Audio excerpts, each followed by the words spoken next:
Get every candidate that is running for office today up on this stage. Every single candidate.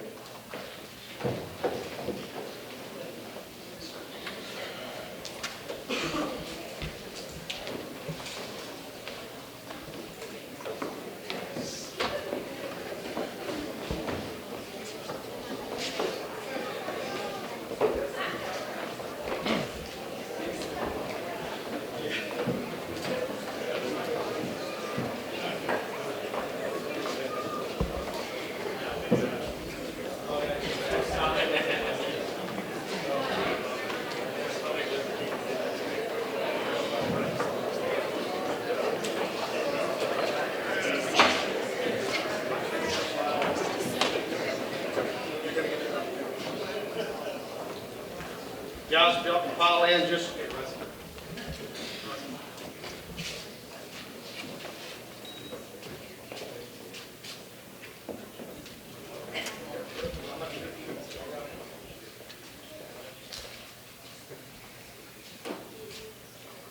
somebody count to three.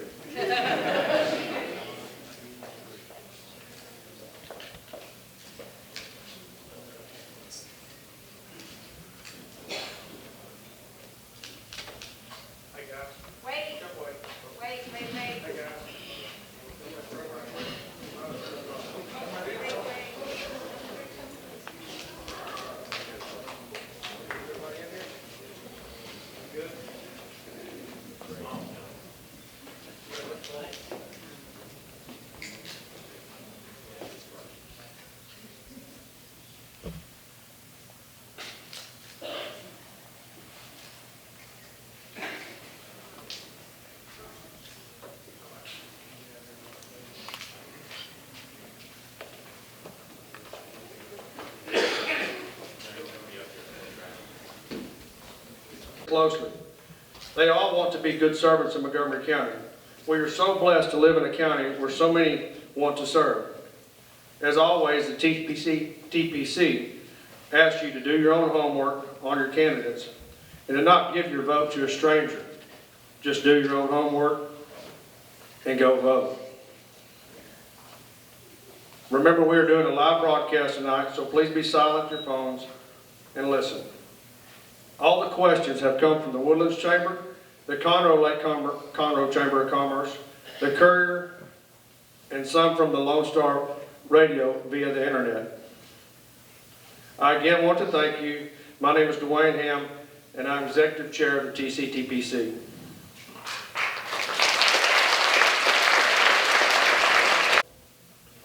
That's up here on this stage. It doesn't have an opponent to stay up here. We're going to give you 2 minutes to address the audience, and you won't have to answer questions. So if you don't have an opponent here, please stay on the stage. District Court judges, if y'all can be ready to go so we can start moving this along, that'd be great. As soon as they're done, we're going to move right into y'all. District judges, come on.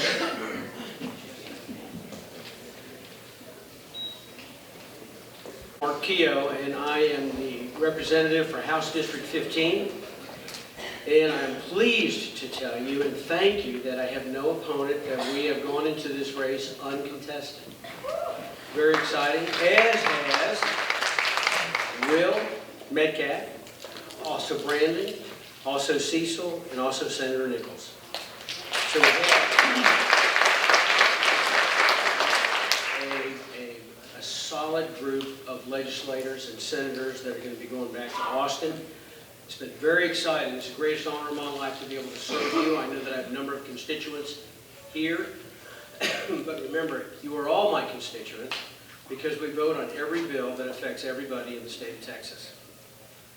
Will and I and Brandon and Senator Nichols and Cecil, we work together, we talk regularly. We were on the floor of the House calling our education director, we're calling the township, calling the judge here in Conroe, asking them about various things, what we should do, tell us where the direction we need to go.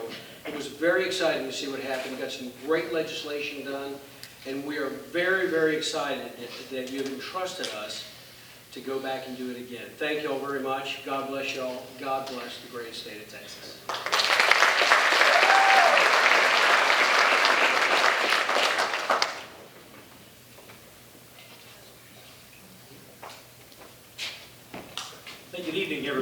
really appreciate you being here. I was going to try to untether myself from this a little bit. My name is J.D. Lambright. I'm your elected county attorney. I do have an opponent, but apparently my opponent's not here tonight. Most people don't know what we do. We are the chief legal advisors for your entire county government. So we advise commissioners, court, all of our elected officials, all of our wonderful teams of law enforcement throughout the county. We're really like 5 law firms under one roof. That's kind of what we do. I'm finishing up the 3rd year of my first term, and when I came into office, I am so tired of politicians everywhere. They say, well, I'm going to do this, this, and this, and they take office and they seem to do something different, or they don't seem to do anything. That's not me. I had 38 years of private business experience before I won this election, and from day one, we said in the campaign, we're going to get the best and brightest staff we can. I was told you can't do that. They won't come to work for the county. They did. We've got a fabulous staff. Some are here in the room tonight. We have really turned things around. And that's not just me saying that. That's all of our clients. There's about 2,300 county employees that we represent. In fact, in my first year, we were named Department of the Year for Montgomery County out of all those departments throughout the county.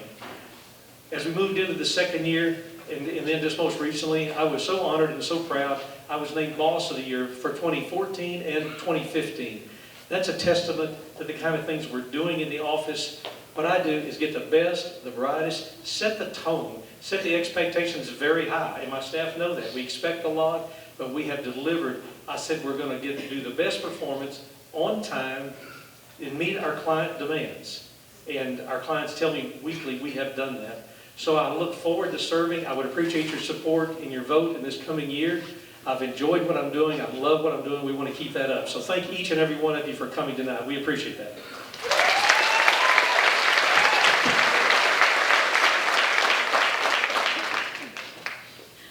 Good evening. I'm Tammy McRae. I am your tax assessor collector, and I'm honored to be here tonight as the Republican candidate for tax assessor collector, and for having served you for the past year in this capacity. I, like JD, have an opponent who is not here. I have an opponent, an independent, that filed. So I would certainly appreciate your support. In my first year as tax assessor collector, I have implemented several changes by introducing technology with a focus on financial accountability, customer service, and office efficiency without increasing my budget. In addition to serving as tax assessor collector for 74 jurisdictions, I serve as an agent to the state to process motor vehicle transactions, as well as some other functions within passed down by the state. We, this past year, generated over $1.5 billion with a B dollars through our office in my first year. All of this is accomplished with a staff of 63, a main office located here in Conroe, and 4 branch offices located throughout the county. My vision for this office is, of course, to be prepared for the future. Last year we processed over 480,000 vehicle renewals. With the rapid growth of our county, you need a leader with experience in this office. I was elected to 4 terms as Sabine County Tax Assessor Collector before moving to Montgomery County. I have over 30 years experience in the property tax profession. I currently hold 2 designations, professional designations, with the Tax Assessor Collectors Association in the state of Texas. I've met and exceeded all educational requirements for this position, and I will receive the highest designation that a tax assessor can earn in June. I have the experience, I am a proven leader, and I would certainly appreciate your vote and support in the November election. Of course, I would like you to vote for me in March as well. Thank you for your time, and I wish all of you a very Merry Christmas.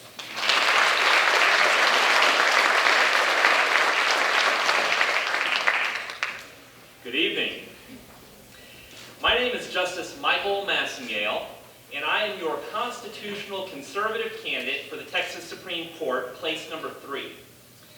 I am a lifelong conservative Republican. I grew up in an Air Force family, and I'm an Eagle Scout.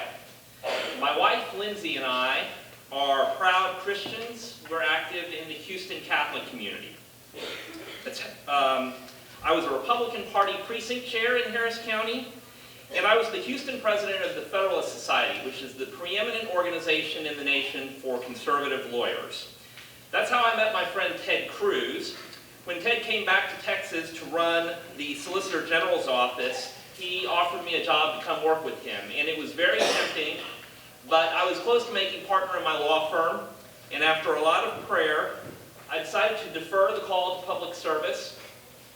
And the experience I gained by staying at my firm, the large firm Baker Botts in Houston, was important to the qualifications that I have standing before you as a candidate for the Texas Supreme Court. I am the only candidate in my race who's actually handled the kinds of high-end business disputes that our business community depends on the Supreme Court to decide fairly and predictably. I'm also the only candidate in this race who's board certified in civil appellate law, which is exactly what the Texas Supreme Court does. Now, 6 years ago, Governor Perry appointed me to a vacancy on the First Court of Appeals based in Houston. I have a record of faithfully interpreting statutes the way they're written and never legislating from the bench by imposing my own policy views. That fact distinguishes me from my opponent, who is a judicial activist and who is the most frequent dissenter against the conservatives on our Texas Supreme Court.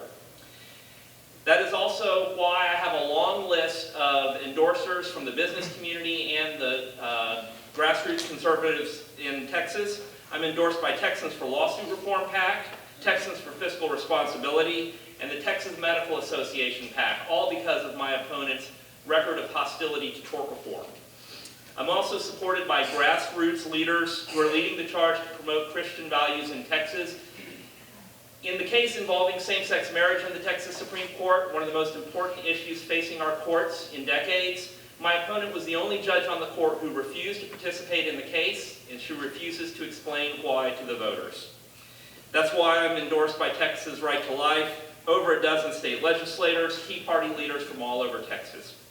I want to thank you all for being here. I ask for your prayers, both for me as a candidate, but more importantly for our courts. My name is Justice Michael Massingale. I'm the constitutional conservative candidate for Texas Supreme Court Place 3. I'm on Facebook, Justice Michael Massingale. I'm on Twitter at mmassingale, and my website is www.michaelmassingale.com. Thank you again. God bless you. Have a Merry Christmas.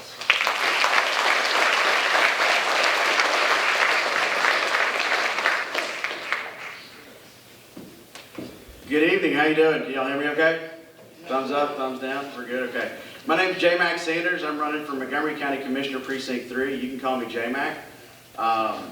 First question I would have, we're all here, we're all candidates, we're putting ourselves out there. Question I've got is, where's my opponent? Where is James Nowak? If he's here, would he please stand up? I didn't think he was here, but just check it. He's an incumbent. That's what incumbents do. They need to show up. They need to be a leader. There's a reason that I'm running. Relationships are broken, and this is not somebody that I believe can pick up my children in Carline. That's a real statement. That is a very serious statement. It's a serious accusation. Do your homework. There are many things out there that need to be found out. The public and the press have done some of them already. This is a real race. I live in Panther Creek Village, in Panther Creek, down in the Woodlands. I've been on the Village Association for 6 years. I'm a small business owner. I'm a real estate broker by trade. I've been nominated for Lone Star Business, Small Business of the Year in 2013 and in 2014. The proof is in the pudding. You got to be here. It counts. I'm asking for your vote. Family man, 3 kids, just turned 5, just turned 3, just turned 1. Pray for my wife. Merry Christmas to you all, and God bless America. Thank you.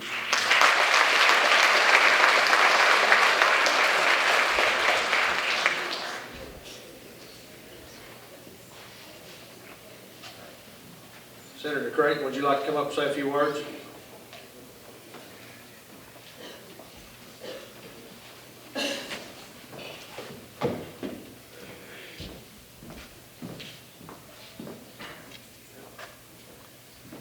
Is everybody excited about this Montgomery County primary election season? Right? We should be excited, you know, because we're going to be the pulse of Texas, and Texas is the pulse of the nation. And we've seen these individuals on stage that are going to lead this country or attempt to lead this country with your vote. Texas is going to vote earlier this year. So after Iowa and after New Hampshire and after South Carolina, we're going to go cast our vote and choose the leader to turn back failed Obama policies over the last 8 years, that Texas is going to have a say in that. We're going to put this country on the right path. But right here at home, it was important to me to throw my hat in the ring again for the Texas Senate after serving 8 years with your blessing in the Texas House, to make sure that the Senate and the legislature in Austin continues to do what we've done over the past few years to lead this nation in low taxes, in limited government, in making sure our regulatory reform makes sense so businesses will come here and jobs will be created and people will have the same opportunity they did prior to the Alamo. And in 2015-16, we're still talking about Texas being the hope of the nation. That's not cliche. That's not an accident. It's not a miracle. It's because of you and generations before you that taught you what you think today. And so we're going to continue to do that, and we're going to prop up and lift up the rest of this country now and through this process, and we're going to make this claim on our right to dictate as Americans what we expect for this country and what was lost over the past 8 years, and we're going to demand that happen, and we're going to accept no less, correct?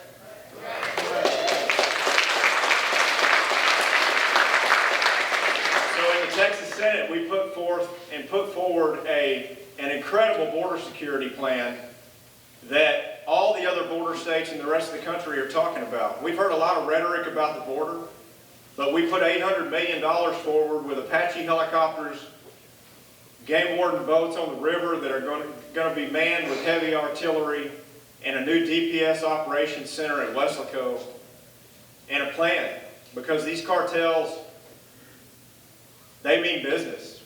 The human trafficking, the drugs, the illegal guns, and their ability to get their commerce to the Houston region is first and foremost. That's why we have 11,000 unaccompanied minors just this month being sent across our border. It's subterfuge for the cartels to generate cash flow and to also keep our law enforcement busy. Texas means business. And with our Attorney General and our new governor, if we have to stay in the courts against the federal government to make sure they do what they are constitutionally bound to do, we're going to do so. And we're also going to put boots on the ground. But Texans expect no less. And I want to be right there on the front lines for you. And I just appreciate the privilege of serving in the Texas Senate on your behalf. And God bless you. Thank you very much.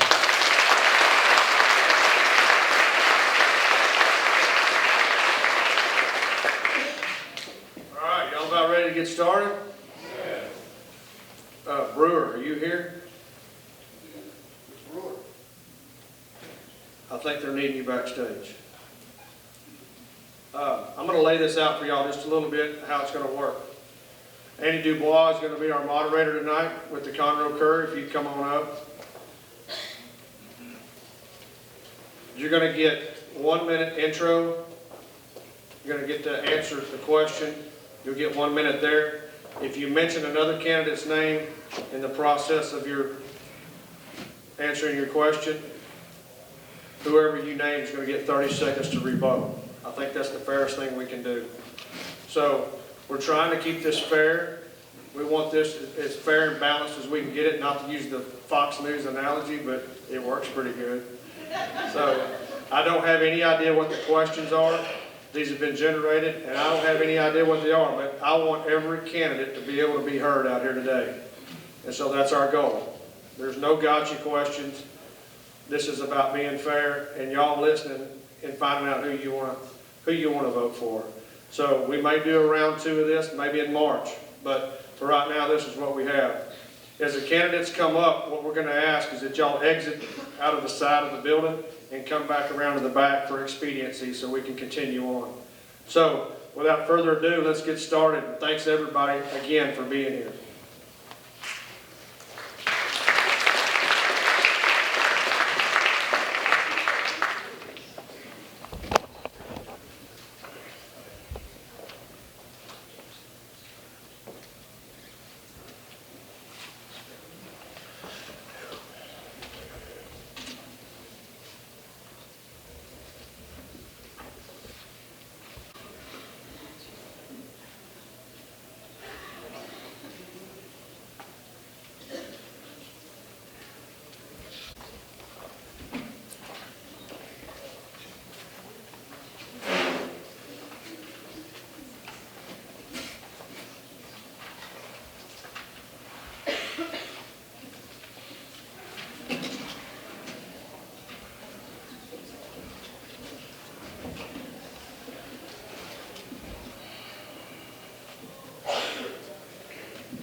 Okay, we have a full slate, almost a dozen races. We're going to try to ask as many questions as possible. You get 1 minute for response. We will open it up for rebuttal, 30-second rebuttal. Catherine Dominguez will be keeping the timer. She'll be keeping you all on point and on time. So hopefully we can get through a lot of questions. 410th State District Court Judge, you have 1 minute intro. Mrs. Robin, you can start. Okay. Good evening. I'm Jennifer James Robin, and I've been an associate judge of a district court for the past 5 years. And I'm here tonight asking for your vote to make me your next judge of the 410th District Court. I was in private practice for 10 years prior to my appointment as the associate judge of the 418th District Court. I am one of only 12 attorneys in all of Montgomery County that is board certified in family law, and I've held that certification since 2007. Only 10% of all the attorneys in the state of Texas have a board certification, and I'm part of that elite group. I have been presiding over jury and bench trials for the last 5 years, and I have never been reversed on appeal. I'm the only candidate in this race that has a board certification, the only candidate in this race that has 5 years of judicial experience, the only candidate that has experience in handling an efficient court docket, and the only one with a proven and pristine judicial track record. Thank you. Thank you.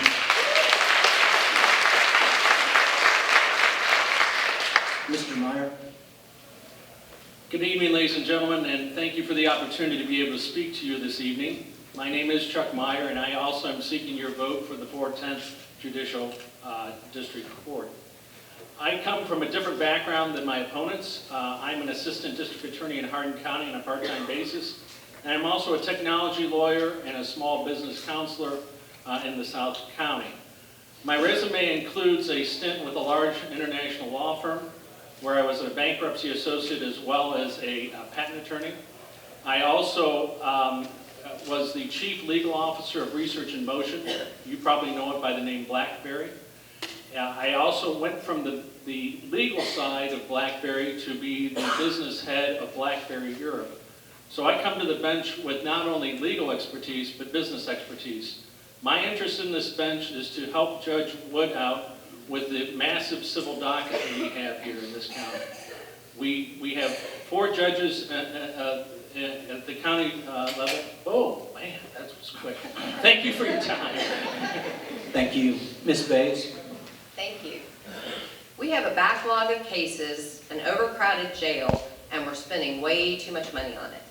And that's got to stop. And I'm going to stop it.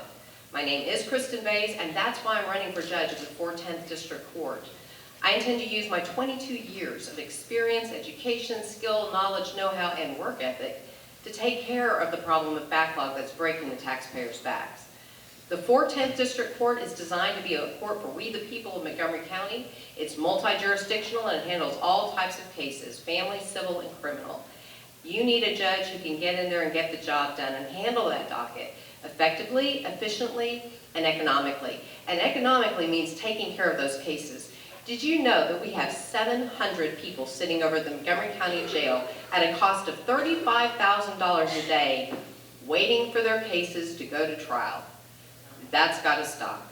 When you go to vote for the judge at the 410th, vote for fiscal responsibility, conservative values, and swift justice by voting for Kristen Bays. Thank you. First question, Mr. Meyer, we'll start with you. Discuss your view of proper judicial temperament. Thank you very much for that question. It's something I feel very passionately about. I am a strict constructionist, constitutional conservative. I believe the Constitution was written for the eternity, and that unless we amend the Constitution, the plain words of the Constitution should govern the decisions. And I'm not just talking about the U.S. Constitution, I'm also talking about our Texas Constitution. Proper interpretation of statutes means that you look at the plain language of the statute. If you cannot discern what the law is from the plain language of the statute, then you go to the legislative history, and you make a determination from the legislative history as to what the law is.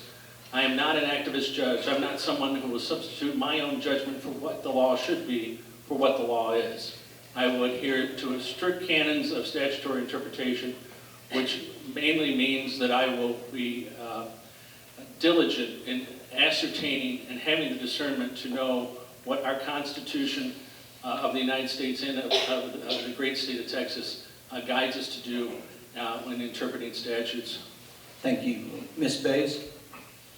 Temperament really refers to two things, I think.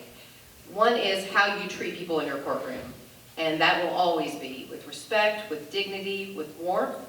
People are scared when they go in front of a judge, and with good reason. I mean, judges have a lot of power.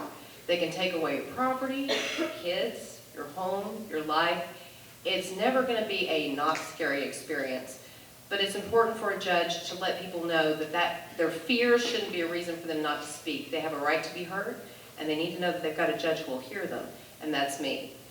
But as Mr. Meyer pointed out, it also relates to how you make decisions. The great thing about the rule of law is it's written down for us. So it's really a matter of reading what the law is, applying to the facts of the case, and making a decision, and making it fast to clear up that backlog. I have the right temperament for this job, and that's what retired Supreme Court Justice Scott Brister said when he said that my intelligence, demeanor, and grace under pressure make me an ideal candidate for judge. Thank you. Ms. Robin? Thank you. When the associate judge position opened up for the 418th District Court, I didn't go to Judge Gilbert. Judge Gilbert came to me and offered me the job. And he told me he offered me the job because I had the expertise and the experience and primarily the temperament for the job. And anyone that's been in my courtroom would know, and if you go around and ask the lawyers whether they like my decisions or not, they know I treat them with kindness and respect. And I think that's what's so important for a judge to have in terms of temperament. As far as following the law as written, again, I'm the only one up here that has a judicial track record. And I do follow the law as written. I've never been reversed on appeal. And I think both of those things are important as part of temperament for a judicial position. Thank you. Ms. Bays, the next question, we'll start with you. The 410th Court handles felony cases, civil cases, and family law cases. Should the court be specialized? If so, in what area and why? If not, how would you prioritize criminal and civil cases? The court absolutely should not be specialized. This is a court for we the people. The legislature set it up, and they said it's going to handle the three types of cases you described, Mr. Dubois. That's what it needs to be, because it needs to be responsive to the needs of Montgomery County. If we try to specialize it because we prefer one area of the law over the other, then there are cases that get neglected. For example, if we turned it into a family court, our civil backlog, our criminal backlog would get far worse. So how would I prioritize those cases? Folks that are sitting in jail waiting on trial, they get to move up to the head of the line. Let's get them out. If they're acquitted, they get to go home. If they're convicted, then they become a problem of the Texas Department of Corrections. Either way, they're off your payroll. Those are important cases that have to be handled, and they have to be handled expeditiously. But the civil cases would not be neglected. We need help with those. We have a specialized 284th District Court that is buried, and it's taking 3 and 4 years to get those cases to trial. That's got to stop. I plan to stop it. Thank you. Ms. Robin? The 410th District Court is the only court that's left out of all 12 of the courts in this county that is not specialized. And the problem with that is that court hears felony cases 1 week out of the month. So all the other weeks, while all the other dedicated felony courts hear felony trials, the 410th doesn't move its cases. So what that translates into is a 71% disposition rate in the 410th on the criminal cases compared to 91% in the other dedicated felony courts. That is a problem, and I agree that it is costing taxpayers money. In fact, in the 410th District Court right now, 177 cases, felony cases, are over a year old, and 120 are over 2 years old. That has cost you $2,171,750 in tax money to house for those 2 years for those inmates. That's a problem. This court should be specialized as civil and family. Thank you. Mr. Meyer? Under the Texas Constitution, the district courts are courts of general jurisdiction, period. And I'm quite frankly surprised that my opponent insists these are specialized courts. They're specialized courts because the judges of this county have agreed to parse out into various dockets according to expertise what type of cases they are most comfortable with. Judge Wood happens to be the only full-time civil law judge on the district court bench, and she's overwhelmed. As my learned opponent to my left said, we need to address the backlog in the civil court. It's not Judge Wood's fault. It's the fault of the fact that judges don't want to take civil cases. They either want to take criminal cases or family law cases. And I'll repeat what I said before. There are 4 judicial officers who handle family law cases. That's a high percentage of the judicial officers. We need more judges that can handle criminal cases. And let me remind you, I'm the only candidate, I believe, that's an existing prosecutor. And we need more judges that can handle civil cases. Thank you. Andy, do I get to rebut? Yes, both opponents have been called out, so each one will get a 30-second rebuttal. May I start? Yes. Okay. Ms. Robin. So first of all, my opponent has never had tried a case ever in Montgomery County, and I question how much he really knows about what the needs of these courts are. I would point out that in Montgomery County, in the 410th District Court, 40% of its cases are family law cases. That's 880 cases pending that are family law. 36% are civil. Anything over that on the felony cases, as I've already described, has been a backlog to our courts, and it's costing this county money. Thank you. Ms. Bays, would you like a rebuttal? I'm not an existing prosecutor, but I've handled criminal cases. And I've handled lots of civil cases that have criminal overtones, including a landmark case from the Texas Supreme Court involving forgery from a local car dealership.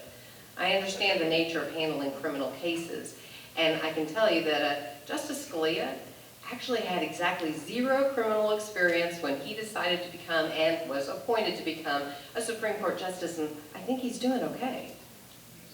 Thank you. The next question, we'll start with Ms. Robin. How would you improve the administration of the court or make it more efficient?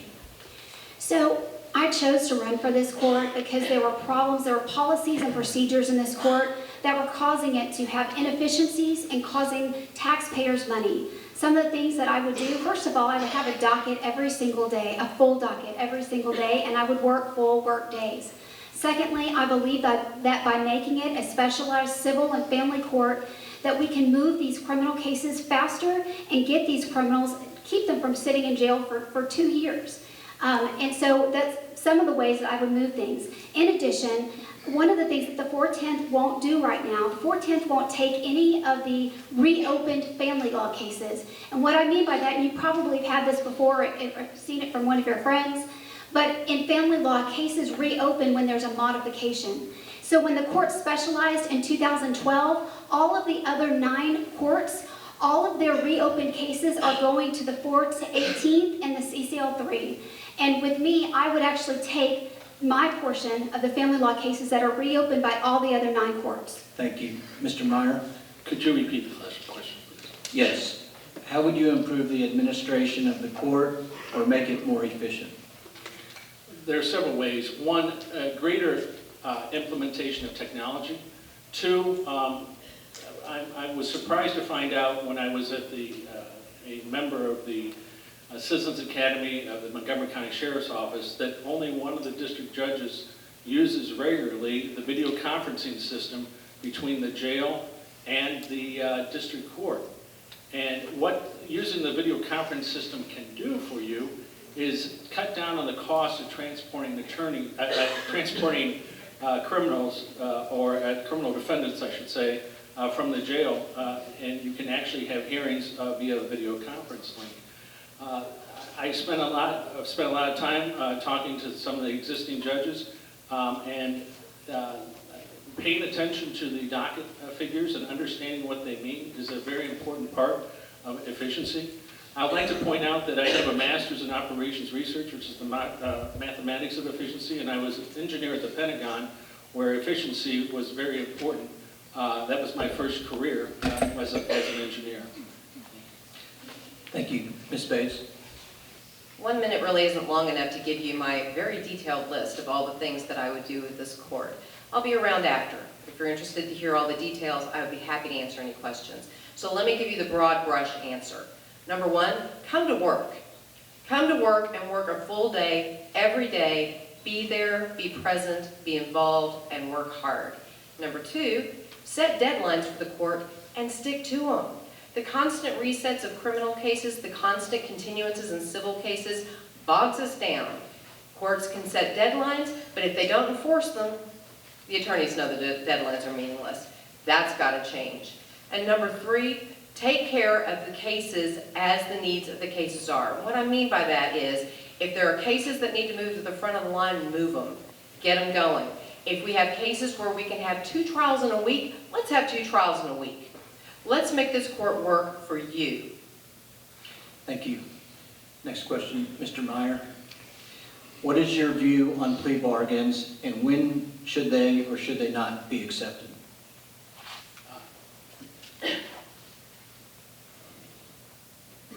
Plea bargaining is an essential part of our justice system. You can't try every single criminal case, and it's in the discretion of the district attorney and his staff as to when plea bargains are appropriate. In the absence of unusual circumstances, I cannot foresee a judge turning down a plea bargain that has been negotiated between the district attorney's office and a criminal defendant.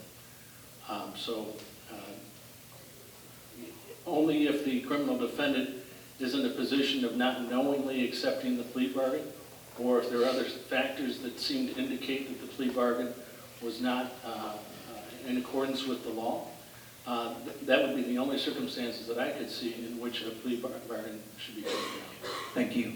Ms. Bays? Plea bargaining is important to keep things moving. It's important, again, when you set trials and you stick to those deadlines, everyone understands you're either going to trial or you need to plea bargain the case. And so plea bargaining becomes an important tool in clearing out a court's docket. It is a negotiated settlement. It's a contract that relates to the defendant agreeing to certain terms and certain penalties and certain fines that may be imposed. There really isn't a good reason for a judge to reject a plea bargain unless if there is some problem with the capacity of the defendant to understand what the plea bargain was, then it's a contract that's no good. If there's some issue with representation, perhaps, the defendant chose to represent themselves, they're indigent, something along those lines, then perhaps. Or if the plea bargain is just simply not appropriate for the level of the crime that was committed, then perhaps. It's hard for me to opine about a particular circumstance because it's going to be a case-by-case basis analysis. But my approach would be, if there's a plea bargain, it will be accepted unless there's a reason not to accept it, in which case, it's out. Thank you. Ms. Robin? And just, could you repeat the question one more time? Yes. What is your view on plea bargains and when they should or should not be accepted? Okay. So, I mean, as far as when plea bargains should or should not be accepted, they should be accepted as early as possible in the whole proceeding. And as far as that's concerned, I mean, I believe that they should be accepted whenever it is proposed and whenever it would do justice for the community. The problem is that we've got, I don't think our problem in this county is a plea bargaining problem. The problem in this county is moving the cases, moving this criminal backlog. And that is what our issue is. It's not about the plea bargaining. So, I mean, as far as plea bargaining, it needs to happen early. It needs to happen early in the case, not let criminals sit there for 2 years while we pay for them to sit in jail. So it needs to happen at an early process. And again, I don't think that's really what our problem is, but that is part of it's part of the process, but it's not our problem in this county. Thank you. To keep it moving along, now it is time for your final statement. Ms. Bays, we'll start with you. I think you've heard what you need to hear about the 410th District Court. It shouldn't become specialized. It needs to be a court for you. It needs to be a court for us. And it needs to be a court that works for the taxpayers. That's the way I'm going to treat this court. Efficiently, effectively, and economically, at all times with the words of Mattress Mac ringing in my ear, save you money. We have constitutional objectives that have to be achieved. We have taxpayer dollars that have to be respected. You need a judge who understands those things and has the skills, the ability, the experience, the know-how, and the work ethic to take care of it. I'm the best candidate for the job. Thank you. Ms. Robin? When you cut through the political rhetoric, this race is about the known and the unknown. I am the known. I've been an associate judge for the past 5 years. I've been presiding over cases, and I've never been reversed on appeal. I'm the only candidate in this race that's board certified, the only one that has 5 years of judicial experience, the only one that has a perfect and pristine judicial track record, and the only one that has experience in managing an efficient court docket.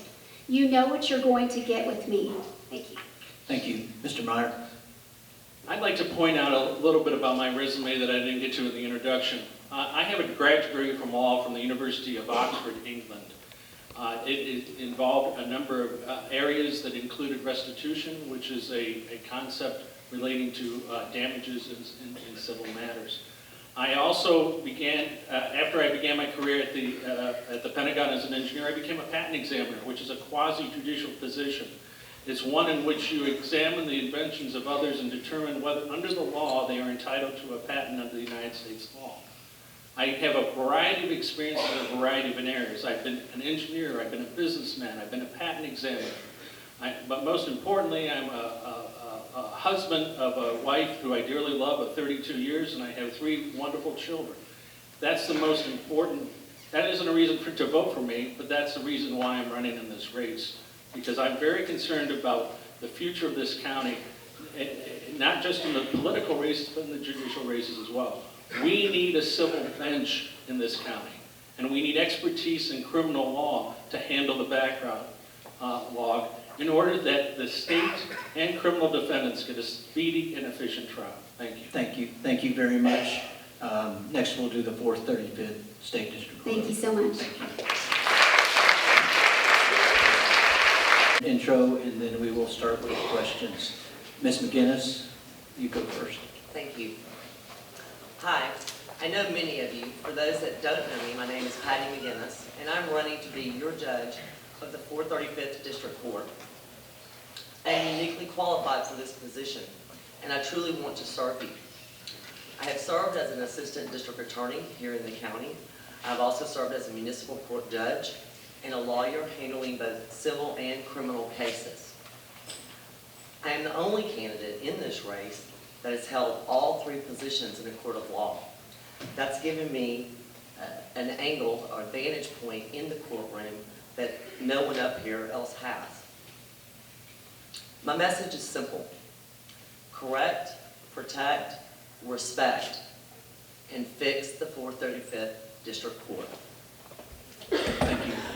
Judge Seiler. Thank you.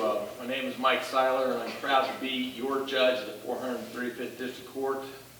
I was elected 8 years ago, in no small part because of the efforts of many people in this room, and I want to thank you for that. I am a constitutional conservative. I'm the only candidate up here that's actually interpreted statutes, been appealed, and affirmed on that issue. Since taking the bench in June of 2007, I've tried approximately 300 jury trials. That includes civil, predator, and criminal trials.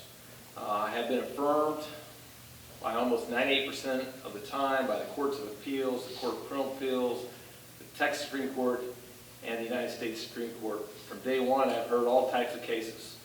I want to thank you for your support. I think my wife's out there, and somebody told me once I'm running for office, and your wife shows up at a campaign event, you're supposed to thank her. I should have done that first. I might be the doc now. So, again, thank you very much. Thank you. Mr. Brewer. Thank you. I'm Tom Brewer. I'm new to this. Been around Montgomery County about 4.5 years. Probably the newest lawyer that you're going to see here. And I've always wanted to be a lawyer. I believe in taking care of people, taking care of your rights. And that's what this is really all about. You're about to go through the opportunity now to pick a judge who's going to protect you in a courtroom, which is a pretty hazardous environment. If someone's not out there being fair and impartial. And that's what I want to do, is to be fair, impartial, and follow the law. That's the goal. You worry about victims' rights? I'll tell you something. If you don't get it right in court, you'd be amazed at how many victims you can create. That's what I want to do. I'm an ex-sailor. Spent about 10 years in the Navy. Got out, went and worked for Montgomeruy for about 11 years. My son graduated from high school. I'd always wanted to go to law school. I did. Graduated, magna cum laude. I guess I wasn't as dumb as I thought I was. But that's pretty much me in a nutshell. Been doing this now for a little while, as they say, a hot minute, and I'm done. Thank you. First question goes to Judge Seiler. The 84th Legislature stripped the 435th State District Court of its duties to handle all of the state's civil commitment of sexual predator cases. What types of cases should the court handle moving forward, and how do you best fit that role? Well, it's a court of general jurisdiction. I can hear all types of cases. I prefer all types of cases. So whatever types of cases that are put in front of me, I can hear. Right now, I'm hearing criminal cases, but I also heard civil jury trial. Tomorrow, I'm doing a family law docket. I think that when you're electing a judge, you need to be looking for a judge that can interpret statutes, handle witnesses, and make decisions with common sense. Thank you. Mr. Brewer? I'm not really a big fan of interpreting statutes. I believe that statute usually says exactly what they want right there inside the four corners of the document. That's what I want to do. And yeah, you do need a judge who's going to be able to handle the courtroom. I think you can handle a courtroom. I've handled a whole lot worse than that in the past, I guarantee you. So if you want to know about what you're looking for, then you have to take time, sit back, and think about it.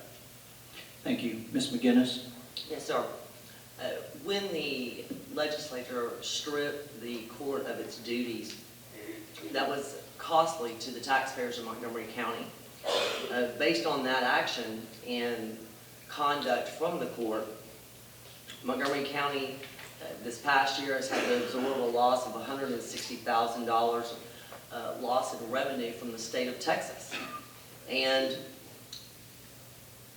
further, the taxpayers also had to dole out more money, or use that money, to hire visiting judges, approximately 65 visiting judges, to handle the cases of the failing 435th. It is a court of general jurisdiction, and now we have that court available to work. I suit that role. I've been a judge in the past and exercised judicial temperament that was appropriate for the court to function. And I will do things correctly. I will protect your rights when you're in the court, all that enter the court, and I will respect the rule of law along with all that enter the court. And we'll be up and running week 1. Thank you. Mr. Brewer, question for you. With no more state funding subsidizing court costs in the 435th, how will you make the court more efficient to reduce costs? Well, first of all, the court, since it's been changed to a court of general jurisdiction, there won't be a need for as much expenditures as that's been in the past. That's just a fact. That court has had jury trial after jury trial after jury trial almost weekly. So that's gonna change a lot. And then what you've really got to take a look at is how you can get things through, how you can be efficient in moving things through. I don't think any of us have really had that kind of experience, and even those who've had experience, there's always room for improvement. I can learn anything at an amazing, wonderful pace. I'll get it done. Thank you. Ms. McGinnis? Can you repeat the question? With no more state funding subsidizing court costs in the 435th, how will you make this court more efficient to reduce costs? First and foremost, to make it more efficient, we have to have dockets weekly. We have to have a docket every day throughout the week, and not just one day a week. That will help tremendously moving and disposing of cases. If we look at the history at this point, the court was stagnant for approximately 9 months. And if we compare the numbers during that time of cases that were disposed of, our other criminal courts were disposing I think 1,300 cases during that time period. The 435th was only disposing of 150. And there is a ripple effect there. If we're not moving the cases, they're sitting at the jail. So we have to take that into consideration. I think if we had weekly dockets, Monday through Friday, and still run trial, that would increase the efficiency tremendously. I'd also like to take a little opportunity to look at the indigent appointment list and make some changes there as well. Thank you. Judge Seiler? So this court didn't sit stagnant for 9 months. I've tried 300 jury trials since I've been on the bench. It's more than any court that's tried in Montgomery County. 20% of the funding of this court is still paid for by the state because even though they like to use the word strip, I'm still over the 350 sexually violent predators who are committed in Montgomery County. So it's not like they took it all away from me. I still have to spend about 20% of my time handling those cases. In fact, I think on December 28th, they're filing a motion to release one that I'll have to consider. The 435th is the most efficient court in the county already. That will be pointed out by my opponents because I have one coordinator and one court reporter. Every other court has multiple employees. We already have dockets every single day. If anyone wants to plead a case in my court, they can do it anytime they want. They don't have a motions hearing, they can have it anytime they want. Again, a judge's job is to try cases. And for 8 years, I promised to try cases, and that's what I've been doing. Thank you. Okay, next question. Ms. McGinnis, discuss your view of proper judicial temperament. Proper judicial temperament is extremely important in a court of law. A proper temperament includes being open-minded, listening to all the litigants when they come in, and actually evaluating their cases. But it must be done respectfully, and you must maintain dignity, while at the same time, a firm hand on keeping order in your court. You cannot attack or demean or bully witnesses or other litigants in the room, because if you do that, what you're doing is depriving those people of the opportunity to be heard. And that is the problem that we have had at this point. It costs us money when we don't do it right. Thank you. Judge Seiler. So I think what they're referring to is a judicial grievance that was filed against me. That was on two issues. One that took place 6 weeks after I was a judge, and the other in early 2012. Again, I've tried 300 jury trials, and I've been affirmed 98% of the time by the courts of appeal. The judicial temperament is an issue that's appealed on almost every single case, and it's been denied in every single case by the courts of appeal. The judge has to be in control. If the judge is acting loosey-goosey up there, then the courtroom gets a little out of control. I make sure I'm in control, and I make sure that my bailiffs have control of the courtroom, because there are a dangerous situation it can be in. My judicial temperament is solid. It's respected by the lawyers of this county, and of the 20,000 prospective jurors that come to my court, 3,000 that have sat in my court. Ask any one of them, they'll tell you that Judge Seiler is in charge of this courtroom, and that's what we need as a judge to be in charge of this courtroom. Thank you. Thank you. Mr. Brewer. Judicial temperament is probably exactly why we're here. And it's about being calm, cool, respectful. It's about being fair. It's about being impartial. And it's about giving both sides at the table the opportunity to speak and be heard equally. If you don't do that, then you lose something very precious. You find it in your Bill of Rights. It's called due process of law. It's the most important thing that a judge has to sit over, to make sure that everybody gets a fair shot. You better make darn sure that when it comes down to it, you're going to pick someone who's going to get you a fair shot, because you can wind up in that court. This is your county. It's your court. Thank you. Judge Seiler, next question for you. This will be the last question before closing statements. Should judicial candidates accept campaign contributions from lawyers who might appear in their court? Why or why not? Well, I have a lot of lawyers who want to give me money, so maybe I'm doing a good job. I don't really have a problem with it as long as the judge can stay fair and impartial. If the judge can't stay fair and impartial, then he needs to remove himself from that case. I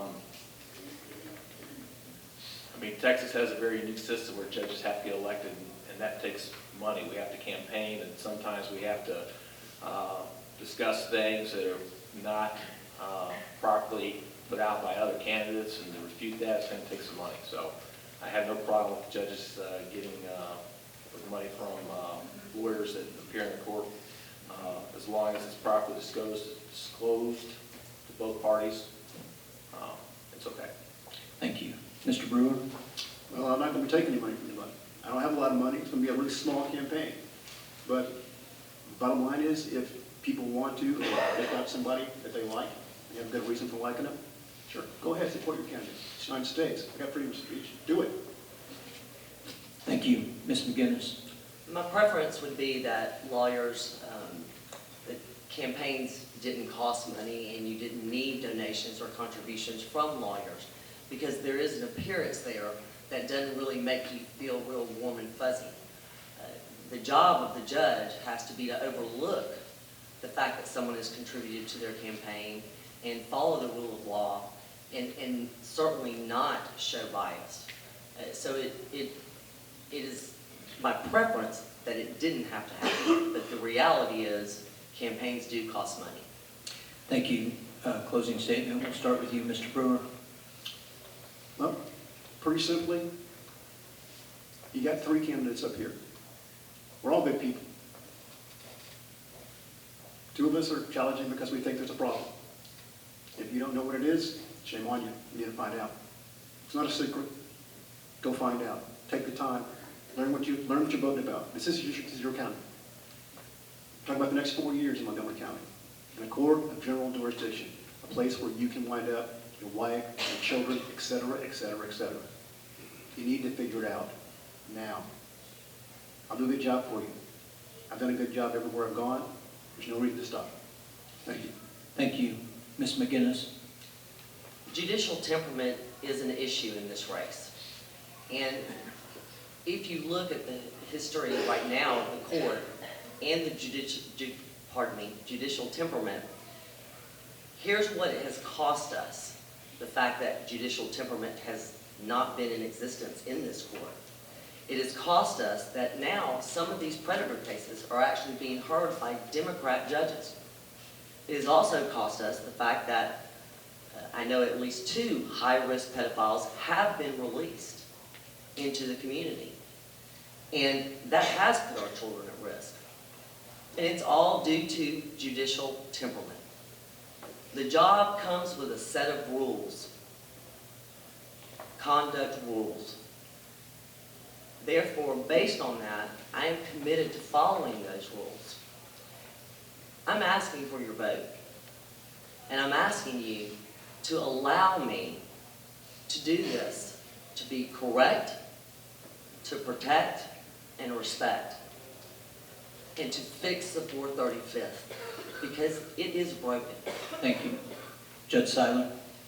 If there was a problem with the court, or my judicial temperament was not up to par, that would have come out in the 98% of the Court of Appeals cases that I've been affirmed on. The 2 pedophiles that have been released, I'm not sure what she's referring to. They weren't released by me. I want to tell you that I'm a serious conservative candidate, that I have been interpreting statutes that have no precedence in front of them. I've done a good job. When I ran for this bench, I promised I would try cases, and that's what I've done. I have an 8-year track record. I'm the only candidate up here that can sit here and say, look at what I've done for the last 8 years. And you can then look and see what I'm going to do for the next 4. Anybody can sit here and tell you and make promises to you and how they're going to act. But I'm the only person up here that's actually been making rulings, protecting Montgomery County, making sure that everybody got a fair treatment in my court. If people weren't getting treated fair in my court, I'm sure we would have heard about it from the Court of Appeals. Thank you. Thank you very much. We appreciate it. Judge candidates. Okay. Mr. Grant, we will start with you. Introduction, 1 minute for each candidate. Sure. Good evening, ladies and gentlemen. My name is Phil Grant. I'm currently your first assistant district attorney. I've been working for Brett Legan, your elected district attorney, since 2009. It's important for you to know the court that we're running for is the 9th. It is a full-time felony criminal court. I am the only candidate in this race that has 20 years of felony criminal experience. I'm the only candidate in this race that's board certified in criminal law. But I also have a demonstrated history of service to this community, working for kids, working for disabled adults, specifically as the past president of the Children's Safe Harbor, which is our local children's assessment center. So I think when you're evaluating a candidate for this race, you need to think of 2 things. You need to think, do they have the right kind of experience? Do they have the right expertise? And do they have a proven history of community service like I do? So I'd appreciate your vote for the 9th District Court. Thank you. Thank you. Ms. Boone? Howdy, I'm Kate Shipman Bim, and I am running for judge because I want to bring the conservative principles of personal responsibility, accountability, and a smaller, more efficient government to the 9th District Court. I believe that our judges should be fair and impartial, and they should be free of influence from special interest groups and other elected officials, and that they should serve with wisdom and discernment and the courage to stand up for our laws and for our Constitution and to do the right thing. I moved to Montgomery County 11 years ago, and I quickly learned that we are a group of compassionate, conservative, and fair-minded people. And I want to bring that sensibility to the bench in the 9th District Court. I'm the only candidate who has been both a prosecutor and a defense lawyer. I am the only candidate who has represented clients in criminal, civil, juvenile, and family cases. And the 9th is a court of general jurisdiction. I would appreciate your vote on March 1st, and please remember, vote Kate Bim for Judge of the 9th. Thank you. Thank you. Mr. Yalek? Thank you. My name is Eric Yalek. I'm running for the 9th District Court. The reason I'm running is because I want to make Texas courthouses great again. Now I want to ask you all a question. Who here in the audience, please applaud if you are a supporter of the Second Amendment? Please applaud. Now I've got another question. Please applaud if you are a supporter of the 9th Amendment. Okay, now let me tell you, that's the issue. The issue in this race is that we need judges who will not play politics. We need judges who will follow the law and know the law. And that's what it needs to be. We need straight shooters, and that's why I want to be the judge of your 9th District Court. I ask for your vote on March 1st. Thank you. Ms. Bim, first question will be for you to start. Considering the recent feuds in this court between the sitting judge and the district attorney's office, if elected, how will you ensure that you follow the Code of Judicial Conduct if or when vocal attorneys attack the court or you as judge? Well, the Code of Judicial Conduct requires that judges remain silent when they're attacked, and that's very difficult. And so even if I were attacked, I would follow those rules and not respond. That's really all that you can do. The most important thing to remember is that judges have to remain fair and impartial. And Justice Samuel Alito, a conservative justice on the U.S. Supreme Court, said that judges have a solemn obligation to follow the law, and that they cannot have a preference for how a case turns out. And when you really think about that, what that means is that a judge has to do the right thing no matter what. And one of the benefits to me as a judge is because I've represented people on both sides, and I'm the only candidate who's done so. I understand that both sides have a job to do. Both sides have a client to represent, and that they have the right to be heard, and that a truly fair and impartial judge will respect that right. Thank you. Thank you. Mr. Yalek? Mr. Dubois, I'm not going to get into feuding between the district attorney's office or defense lawyers. That is totally inappropriate. And it's not, the question is, it's just that that's not what a judge should be. A judge should be the representative of the people and the law in the courtroom. And so judges should be independent. I respect what the prosecution does in this county. I respect the district attorney's office. I respect Mr. Grant in the district attorney's office. I respect Ms. Bim as a criminal defense lawyer, and I will give her respect, and I will give all of the lawyers and the litigants respect. You know, people need to be treated well. When you go to court, it's an extraordinarily stressful situation. Really, even for the lawyers it is. And you need to be treated well. And I don't care what your circumstance is. The judge should be nice to people, should be courteous to people. Even to someone who has been convicted of a crime, there is no reason for the judge not to at least give the person courtesy while they sentence them. Thank you. Mr. Grant? Well, I think we all have a very good understanding in this room of where those feuds came from. And I think the point of this race is because we need a judge on the bench that's going to follow the law and respect both parties. And I think if you do that, ladies and gentlemen, you're not going to have a feud with the district attorney's office. You're not going to have a feud with the defense bar. And you're also going to represent the views and the opinions of the county that we're elected to. Montgomery County is an extremely conservative county. We believe in law enforcement. We believe in protecting our kids. We believe in doing the right thing. And we don't believe in turning a blind eye to serious offenses like online solicitation of a minor. So, as the judge of the 9th District Court, I'm going to follow the law. I'm going to put public safety and the protection of our kids first. And I don't think there's going to be any feuding going on. Thank you. Next question, we'll start with you, Mr. Yalek. As stated earlier, the 9th District Court currently handles only felony criminal cases. However, it is a general jurisdiction court. Why are you the best candidate to hear these cases, or do you think it should be a general jurisdiction court? If so, why? Okay, well, first of all, the very first thing I said was that judges should follow the law. The law is set by the legislature. The legislature made the 9th District Court a general jurisdiction court. That's what it should be. And so, to answer your question specifically about me, I have a very thorough knowledge of the Texas Code of Criminal Procedure. I do a lot of probate work. I'm familiar with the family code as a result of that, and I do a lot of civil litigation, and I'm very familiar with the rules of civil procedure. So the answer to your question is I certainly am capable of handling general jurisdiction well and efficiently. But the question is, should it be a general jurisdiction court? And the truth is that this court right now is not functioning well. It needs to take all the criminal cases that it has, continue to accept those cases, and in addition to those cases, it needs to hear civil and family cases to relieve the dockets of the other courts. Thank you. Mr. Grant? Well, I disagree. One of the things that we have seen time and time again is that when counties like ours, which are growing at an exponential rate almost, begin to see pressures on their court system, they move to specialized courts because it is more efficient.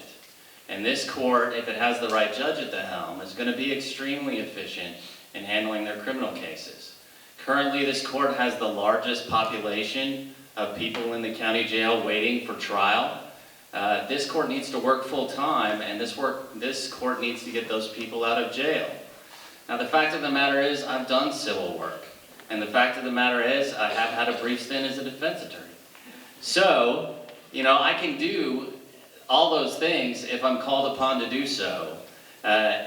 Subbing for other courts that are bogged down in the family court and need me to pick up a family trial, I can do those things.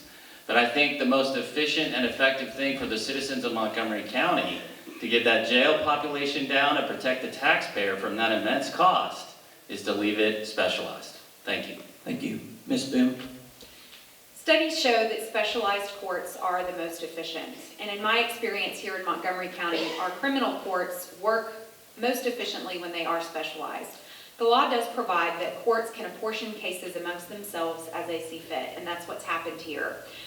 I am ready to do the work of the people of Montgomery County, whatever that may be. In my personal opinion, the 9th District Court should stay specialized, or not, it's not specialized, but it should continue to hear the same number of felony cases that it has. But because I have represented clients in civil court and in family court, albeit on a limited basis, for the last 11 years, the primary, almost exclusive focus of my practice has been criminal law. I am here to step forward and help the other judges to alleviate their own backlogs. If I am elected judge of the district court, of the 9th District Court, it will be so efficient that I will be able to step forward and do that. I'm here to do the work for you, and that's what is the most important thing. It's your court. It needs to work for you. Thank you. Mr. Grant, we'll start with you. Next question. If the 9th District Court continues to handle felony criminal cases, how will you ensure that fair bail is set for defendants? Well, we currently have a bail structure that's set by the district court judges that is reasonably fair. It's been effective over the last few years. There's not an immense amount of complaint about the setting of the bonds in that court. But any particular circumstance, if somebody is requesting a change in bail, all they have to do is approach the judge, and we can have a brief hearing about whether or not that bail is appropriate. The fact of the matter is we do have an extensively large jail population. We need to start getting creative with that. And nonviolent offenders and those folks that really aren't in danger of recidivism, we can look at other options like house arrest on ankle monitoring, or just really efficient and regular supervision by the probation department while they're out on bond. So there's lots of things that judges can do to reduce the jail population for those folks that aren't a danger to the community, without necessarily reducing the bond structure, which has worked pretty well. And I haven't heard any complaints from the defense bar or the state for the bond schedule. Thank you. Ms. Bim? I'm about to say something that I think is probably going to cause a collective gasp for some people who are already elected officials. In my opinion, jail overcrowding is not a judicial issue. Judges are elected to follow the law, to defend the law and the Constitution, and to make sure that the parties receive a fair trial. If I have to choose between clearing out the jail or making sure that the people of Montgomery County are kept safe, I'm going to make sure that the people of Montgomery County are kept safe. If I have to choose between someone getting a fair trial or them getting a quick trial, I'm going to choose that they get a fair trial because that's what I'm sworn to do. I believe that our bail schedule needs to be revisited. At times it is oppressive. I can tell you this from my practice doing defense work. I think it is absurd that someone who is charged with 2/100ths of a gram of a controlled substance might be held on a bail that is tens of thousands of dollars. So I do believe that needs to be revisited. But my focus will be on the protection of public and the fair administration of justice. Thank you. Mr. Yalek? Well, first of all, to directly answer your question, I do think that the bail schedule needs to be looked at pretty closely. Right now, bail is largely set almost on a pro rata basis based upon the number of counts against a defendant. There needs to be a lot more care in the way that bail is set. I also want to say, though, I do think that it is a judicial issue, the overcrowding in our county jail. This is a serious problem. It's costing the taxpayers a fortune, and we have got to address the efficiency of our courts' dockets. The judge should be on the bench from 8 to 6, 5 days a week, 50 to 51 weeks a year, without exception, moving cases and getting people out of the jail into the prison population. May I respond? Yes, I'll give you all each 30 seconds. Thank you. The efficiency of our courts is a judicial issue. That's what we're here to do. We're all up here saying that we are conservatives, which means that we want to preserve and protect your dollars as taxpayers. But I believe that it's critical that the public understand that the court's purpose is to ensure that justice is served. And if we have to choose between efficiency and the fair and impartial administration of justice, our Constitution demands that we err on the side of the fair and impartial administration of justice. And I think it's important, Andy, if I have a moment to kind of explain our bond schedule. Our bond schedule is set based on the degree of the offense, but it's also set on whether or not somebody is a repeat offender.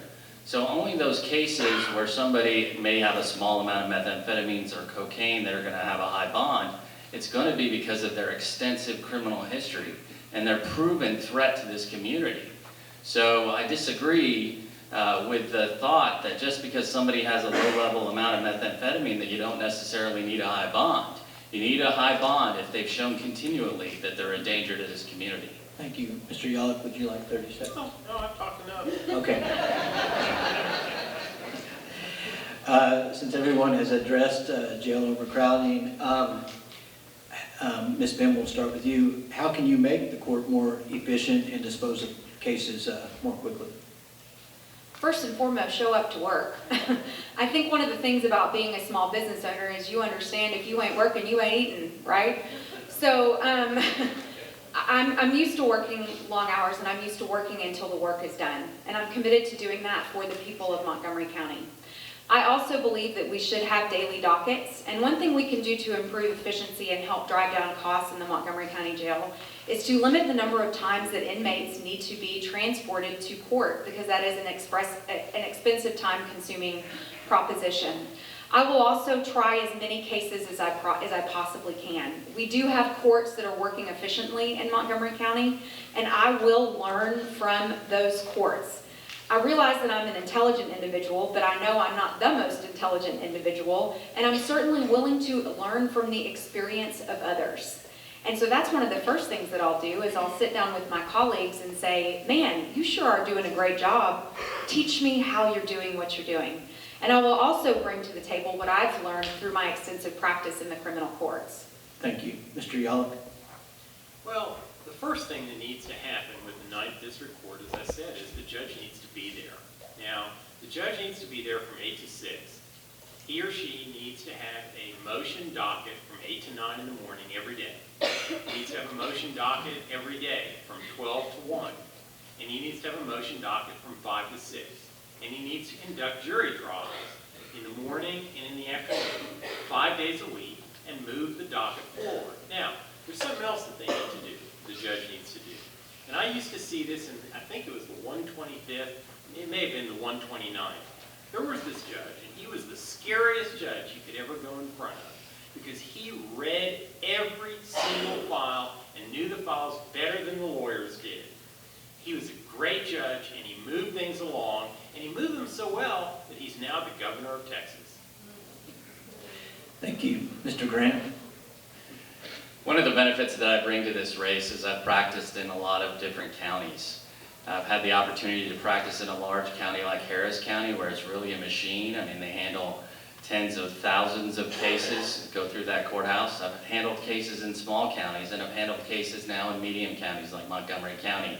And there's a lot of different things that you can do to move cases more efficiently, but I will agree, you gotta show up for work first. And you gotta work 8 to 5.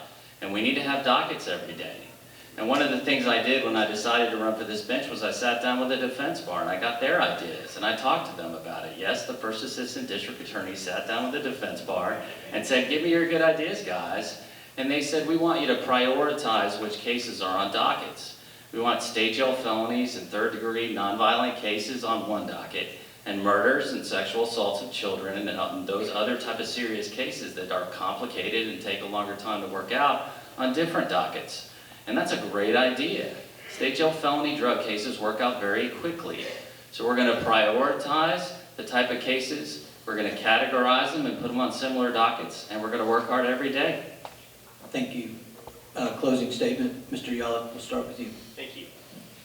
The reason I asked for your vote on March 1st is because this court, and quite frankly the courthouse, needs reform. And I have proven to the voters of this county that I know how to reform a government institution. In 2003, I was confronted with a scary mess called the Montgomery County Hospital District. And I went on that board, and I did make some waves. And I was on the board for 3 years, and they were miserable years, quite frankly. And in August of 2006, we passed the lowest tax rate the hospital district had seen for a long, long time, and I resigned 15 minutes later. I got the job done. That's what I'll do in the 9th District Court, and that's why I ask for your vote. Thank you. Mr. Grant? Ladies and gentlemen, I want you to think for a second that, God forbid, you've got some sort of brain cancer. Do you go to your general practitioner to get that taken care of? Do you just go to that doctor who you've been seeing since you were a little kid and ask him to prescribe some antibiotics? No, you go down to a specialized hospital and you meet with a specialized surgeon and you meet with the best in the state. And that's what we need to do in the 9th. This is a full-time felony criminal court, and you need a specialist at the helm. I am the only candidate in this race that's board certified in criminal law. I've been doing this for 20 years. I've got over 100 felony criminal trials under my belt. There's not going to be a thing that comes before me in the 9th that I haven't seen, that I haven't heard about, that I haven't worked on, and that I haven't been successfully a litigator on. I've been an extremely successful trial lawyer, and I will take care of the citizens of Montgomery County. I've been involved in protecting the most vulnerable of our population. Now, I know politicians make a lot of promises, but I'm only going to make you one, and that's that if you elect me judge of the 9th, I'm not going to let you down. Thank you. Thank you. Ms. Bim? I'd like you to imagine another scenario. I'd like you to imagine a scenario where you or someone you love is charged with a crime. Who would you want to be the judge in that case? Would you want it to be a judge who has been both a successful prosecutor and a successful defense lawyer? Would you want it to be someone who is committed to the law and to the fair and impartial administration of justice? Would you want it to be someone who believes that the people of Montgomery County are compassionate, conservative, and fair-minded, and who wants to reflect all of those principles on the bench? I believe that if you look deep into your hearts and you look at all of us as candidates, look at our websites, watch us, follow us on Facebook to see what we're all about, you can see that I am committed to Montgomery County just as Mr. Grant is, just as Mr. Yolick is. We all bring something different and unique to the table. But I believe that I am the right person to be the judge of the 9th District Court, and I ask for your vote on March 1st. Thank you. Thank you. We appreciate it. Thank y'all. Good night. Into Kevin Brady right now. We're going to have the forum with Craig McMichaels via telephone, but he is going to. My name is Craig McMichael. I decided to run for this office because after serving 10 years in the Marines and doing 3 combat tours, I came home to Texas to find my government in shambles. I was very disappointed with the size and scope of the federal government, the massive debt, and I couldn't find anybody else that wanted to run for this office. So I stood up when everybody said it was impossible. Brady was unbeatable, and I started campaigning. And I made an impact. I got 32.1% of the vote in the last congressional primary, and it encouraged me to run again. And so I decided to come here tonight to talk to you about my ideas of constitutional freedom. Our rights in the Constitution as described are gifts given to us by God. Our government is supposed to protect them and not squander them. God bless you, and I hope you enjoy it. Thank you. Mr. Brady, you have 1 minute.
Hello? Francine? Yes, sir. Can you hear me? Yeah, I can hear you fine. Is this coming through? Yes, it is. Okay, 1 minute, Mr. Brady. You have 1 minute intro. I feel like the people who ran Obamacare built my phone. Maybe that's why I'm having trouble getting through. Let me, thank you, Dwayne and Melanie, for having me here to the candidate forum. It is an honor to serve you. I wish I could be there.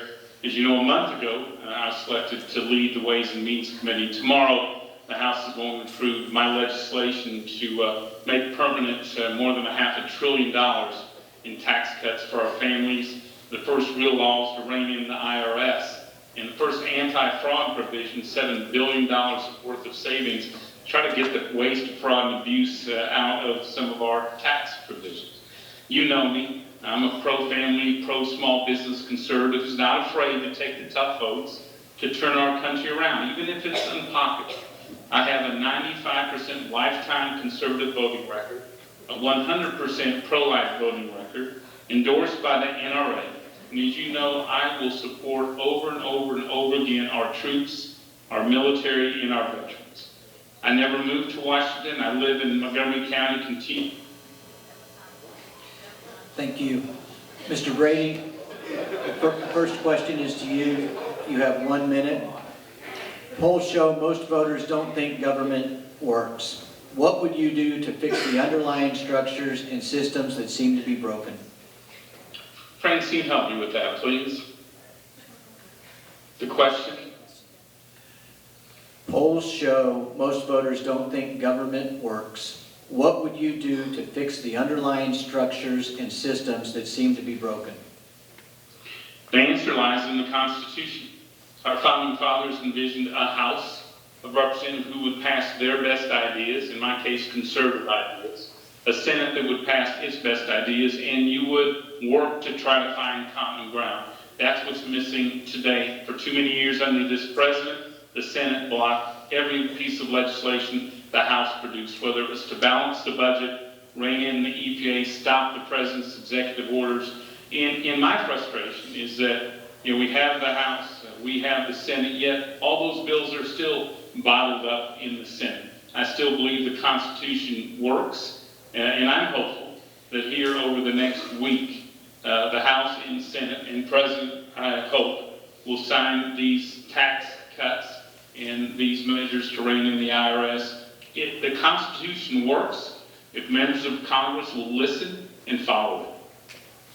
Thank you. Mr. McMichael? Can you repeat that? Sure. Polls show most voters don't think government works. What would you do to fix the underlying structures and systems that seem to be broken? Yeah, well, the polls are right. The government doesn't work because Washington, D.C. has become a cartel with career politicians that are more concerned about their own power in that government than they ever were about our freedoms. First thing we could do is awaken the people to their true responsibility in this republic. We have the power. We can make the change. Without us, nothing will ever happen. And we need to start with the term limits on Congress. It is time for a constitutional amendment to limit the terms for the United States Congress and the U.S. Senate. You start with that. You get men and women with fresh ideas in Washington, D.C., who haven't been bought out by the lobbyists, who haven't sold themselves for their own power, and you will restore your government again. Thank you. Mr. McMichael, next question, you'll start. If a Democrat wins the 2016 presidential election, how would you push a conservative congressional agenda while ensuring the measures would not be vetoed? You can't ever ensure that nothing will be vetoed. The president has that authorization on the constitutional Article 1, Section 7. What you can do is push legislation, and if he vetoes it, you can send it right back to him. At some point, as Christian conservatives in this country, we have to make a stand. We have to hold our values true to our heart, and we have to do what's right. We can't let a president be a dictator of this country. It's time for us to stand up and realize that the United States Congress is the true power to write laws and enforce regulation on this government. And if we, the people, demand it, they will do it. Thank you. Mr. Brady? Sure. Mr. Brady, if a Democrat wins the 2016 presidential election, how would you push a conservative congressional agenda while ensuring the measures would not be vetoed? There's not going to be a Democrat president in 2017. This country can't have another leader like this one who ignores the Constitution, who makes up laws, ignores others, and goes around the checks and balances of the Constitution. I know from my standpoint, the conservative values I hold on a balanced budget, on strengthening the military, fully funding our military at every turn, getting Washington out of our lives. We're delivering that out of the House today. What we need is a Senate who will be equally aggressive, who will put these strong positions on the president's desk. But in my view, we're going to have a conservative, pro-family, limited government president who's not only going to lead, not only going to sign these bills, he's going to help work with us to lead. Thank you, Mr. Brady. Next question is for you. Since you say a Democrat will not win the White House, if a Republican wins the presidential election, what major agenda items should be the top priorities for the GOP? Well, I'm absolutely convinced, Andy, that the strongest threat to America is the deficits this nation runs. I also believe that from the chairmanship of the Ways and Means Committee, House Republicans have already identified 5 priorities to turn this country around. 4 of them begin in the Ways and Means Committee. Leading the fight to fix this broken tax code, replacing Obamacare and tearing it out by its roots, reforming welfare to get people back to work, and taking the tough stances to save Social Security, Medicare. Those are the big issues and the big challenges that face our country, along with the strong national defense. Those have to be our priorities. Thank you. Mr. McMichael. Yeah, you know, debt is the biggest problem in this nation. If we economically bankrupt ourselves, we will destroy this country. The way you fix the debt, though, is you don't depend on the tax code, you get rid of it. You abolish the IRS. Actually, the 16th Amendment that authorized income tax is a violation of your constitutional rights. The 4th Amendment is clear that you should be secure in your private property against illegal search and seizure. When the government seizes your income before you receive it, they're violating your rights. You pass the fair tax, it's consumption tax at the state level. Next thing you could do that's near and dear to my heart is you could fix the VA. Right now we have 8,000 veterans committing suicide every single year. That's 22 a day. It's 1 every 65 minutes. We send these men and women off to war to fight for us. It's time that we stand up and fight for them at home and fix the Veteran Affairs Office. Thank you. Mr. McMichael, next question, you'll start. What is your long-term budget solution so we don't continue to raise the debt ceiling and kick the can down the road? Yeah, that's simple. You start with the fair tax. Once you pass the fair tax, you implement a zero-based budgeting system on the federal government to stop the massive growth. And then you reevaluate all the programs that are no longer needed because they're unconstitutional. The federal government's allotted 18 enumerated powers. They've grown far beyond their scope. It's time to rein in Department of Education, Department of Energy, EPA, Homeland Security. These are not government agencies that are authorized constitutionally. We the people can demand it. It's our kids' future. It's our generation. It's time that we stand up and fight this war against our own government. Thank you. Mr. Brady, the question was, what is your long-term budget solution so we don't continue to raise the debt ceiling and kick the can down the road? Yeah, the House of Republicans and Conservatives has already passed that long-term budget approach. We are the only budget that balances, that shrinks the size of this government, that fully funds our military and our veterans, that sunsets obsolete agencies. In the budget I support doesn't merely balance the budget. That's not good enough. We have far too much national debt. Our budget envisions and sets a glide path, a straight glide path to paying off America's debt. No one talks about having a debt-free America, and we need to have exactly that. And so what we need, frankly, is a Senate and a White House that will work with us to make those cuts and again get this economy going, because budget cuts will get us halfway there, but to pay down the debt we need a much stronger economy. Thank you. Mr. Brady, next question is for you. As U.S. Rep, what can or will you do to help repeal the Windfall Elimination Act, which prevents Texas public school teachers from receiving most of their Social Security benefits, which they may have paid prior to entering teaching once they retire? Yeah, thank you. This is a perfect example of how government gets it wrong. You know, if you're working as a teacher, police, or firefighter, and you've earned a pension at work, but you also have worked a second job, or maybe weekends, or that first career before you became a teacher. Right now, under a 30-year law, government will dock up to $400 a month from your Social Security.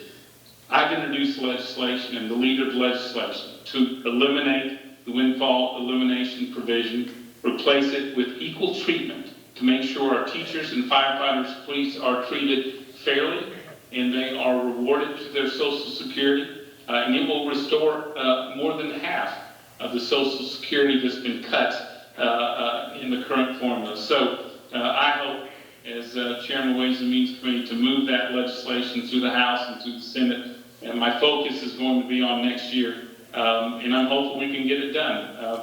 They've earned 2 pensions, they should get them. Thank you. Mr. McMichael?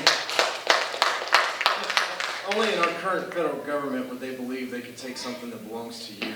You worked hard for your Social Security, it's your money. No government agency, no government law or regulation should be able to take that from you. Whatever is required to repeal or do away with the Windfall Act needs to happen. Thank you. Next question, you start, Mr. McMichael. What immigration policies would you implement regarding both legal and illegal immigrants? And I'll start with illegal. Illegal immigration is a massive problem in this country. First thing we need to recognize is we are at war with Islam. I fought 3 combat tours over there. They hate us. They want to kill us. It's time to address this issue. In 1986, Ronald Reagan passed the Immigration Reform Care Act. It's against the law to hire somebody that's not a citizen of this country. If our government just enforced the laws, we could fix the illegal immigration problem. Legal immigration is also a problem because you have a lot of good, hard-working people that want to come to this country, and it's almost impossible. We need to readdress the legal immigration system and allow people an easier path to become American citizens and realize our dream. Thank you. Mr. Brady? Andy, could you say that again? I apologize. Sure. What immigration policies would you implement regarding both legal and illegal immigration? Well, first you've got to shut the back door of illegal immigration so you can keep open the front door of legal immigration. So those who want to come to America, who want to have part of this American dream and contribute to our country can, you're welcome. But we insist that you come through the front door of legal immigration. That back door is wide open. And since I've been in Congress, we've tripled the number of border agents, built nearly 700 miles of border fence. And here, later this week, we're going to add another 1,000 border agents. And that's not enough because we've got to shut off the magnet of jobs, of welfare benefits. We've got to stop having that open border sign for the rest of the world. In fact, our house, this house, me, have passed 3 bills to stop President Obama's illegal, unconstitutional executive orders. All 3 bills are sitting in the Senate today. And in my view, Obama has failed in his war against, and it's not a war. Thank you. She cut you off. Mr. Brady, you get first dibs at this next question. Since you say a Republican will win the White House in 2016, what Republican candidate do you support for president and why?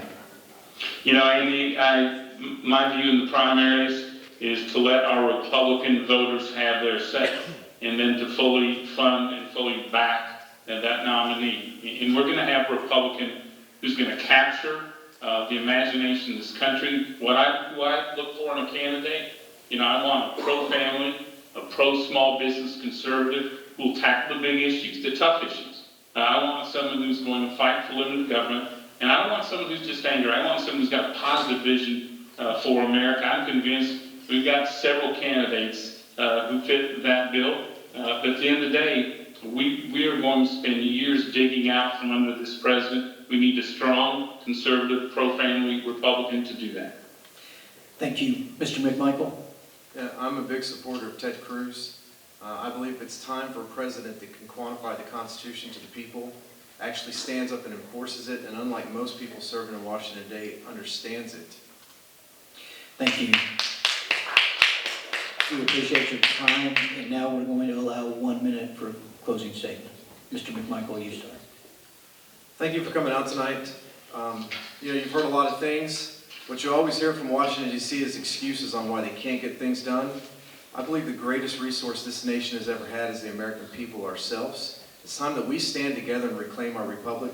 You want a congressman in Washington, D.C. that doesn't refuse or doesn't accept failure, refuses defeat, and stands up and argues with everybody there that's robbing you blind.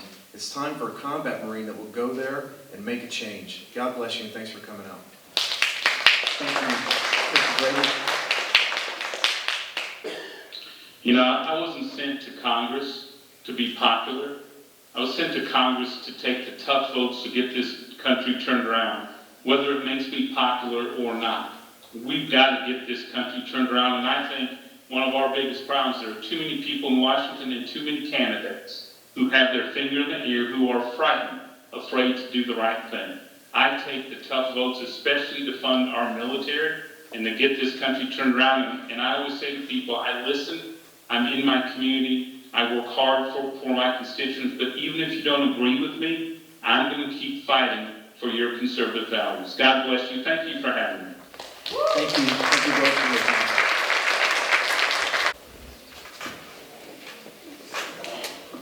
Can somebody grab Rand Henderson from out there? Brian.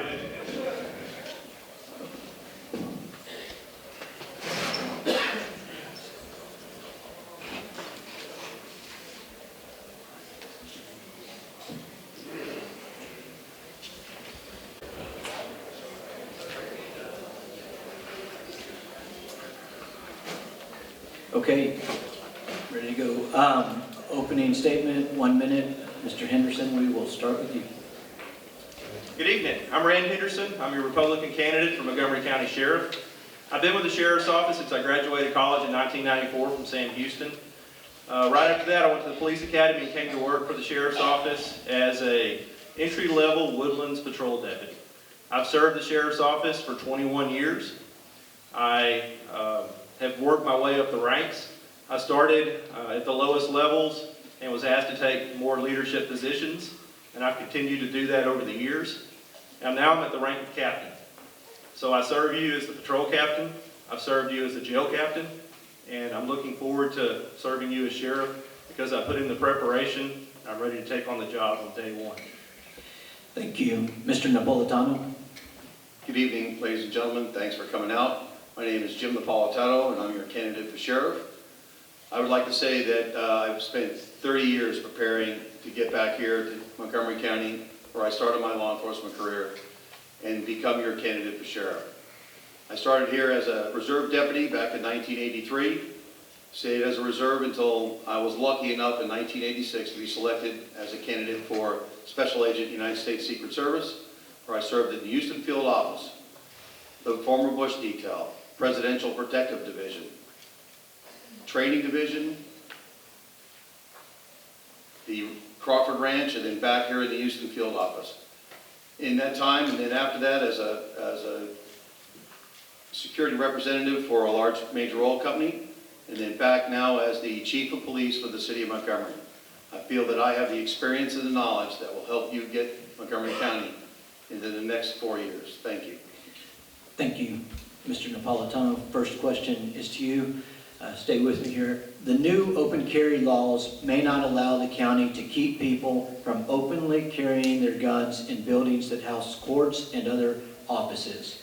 The county will only be able to prohibit the carrying of weapons into the actual courtroom. What is your plan to secure Montgomery County buildings and employees in the event that people may openly carry firearms into any county building, regardless of whether there is a court in that building? Do you see any potential problems from the new law in this regard? Yes, I don't think that that it's going to be difficult to do. And as a Secret Service agent, protecting many sites and setting up many security locations around the world, the advent of good access control, understanding where and how the law applies to each building and to each courtroom will be paramount to understanding how we will get our citizens to come in and out of our buildings and allow them their freedom of the Second Amendment to carry their firearms in the buildings. Now, it becomes a difficult process as a police officer of the state of Texas to understand who's carrying the weapon and who isn't and why they're in that building carrying their firearm, but the Second Amendment and our state legislature has allowed it. So we will set up access control with the buildings. We will allow these people to come in. They're already vetted. They're concealed handgun license holders or license to carry holders for the state of Texas. So there will be a process. It will have to be analyzed. Thank you. Mr. Henderson? I don't foresee it being a problem.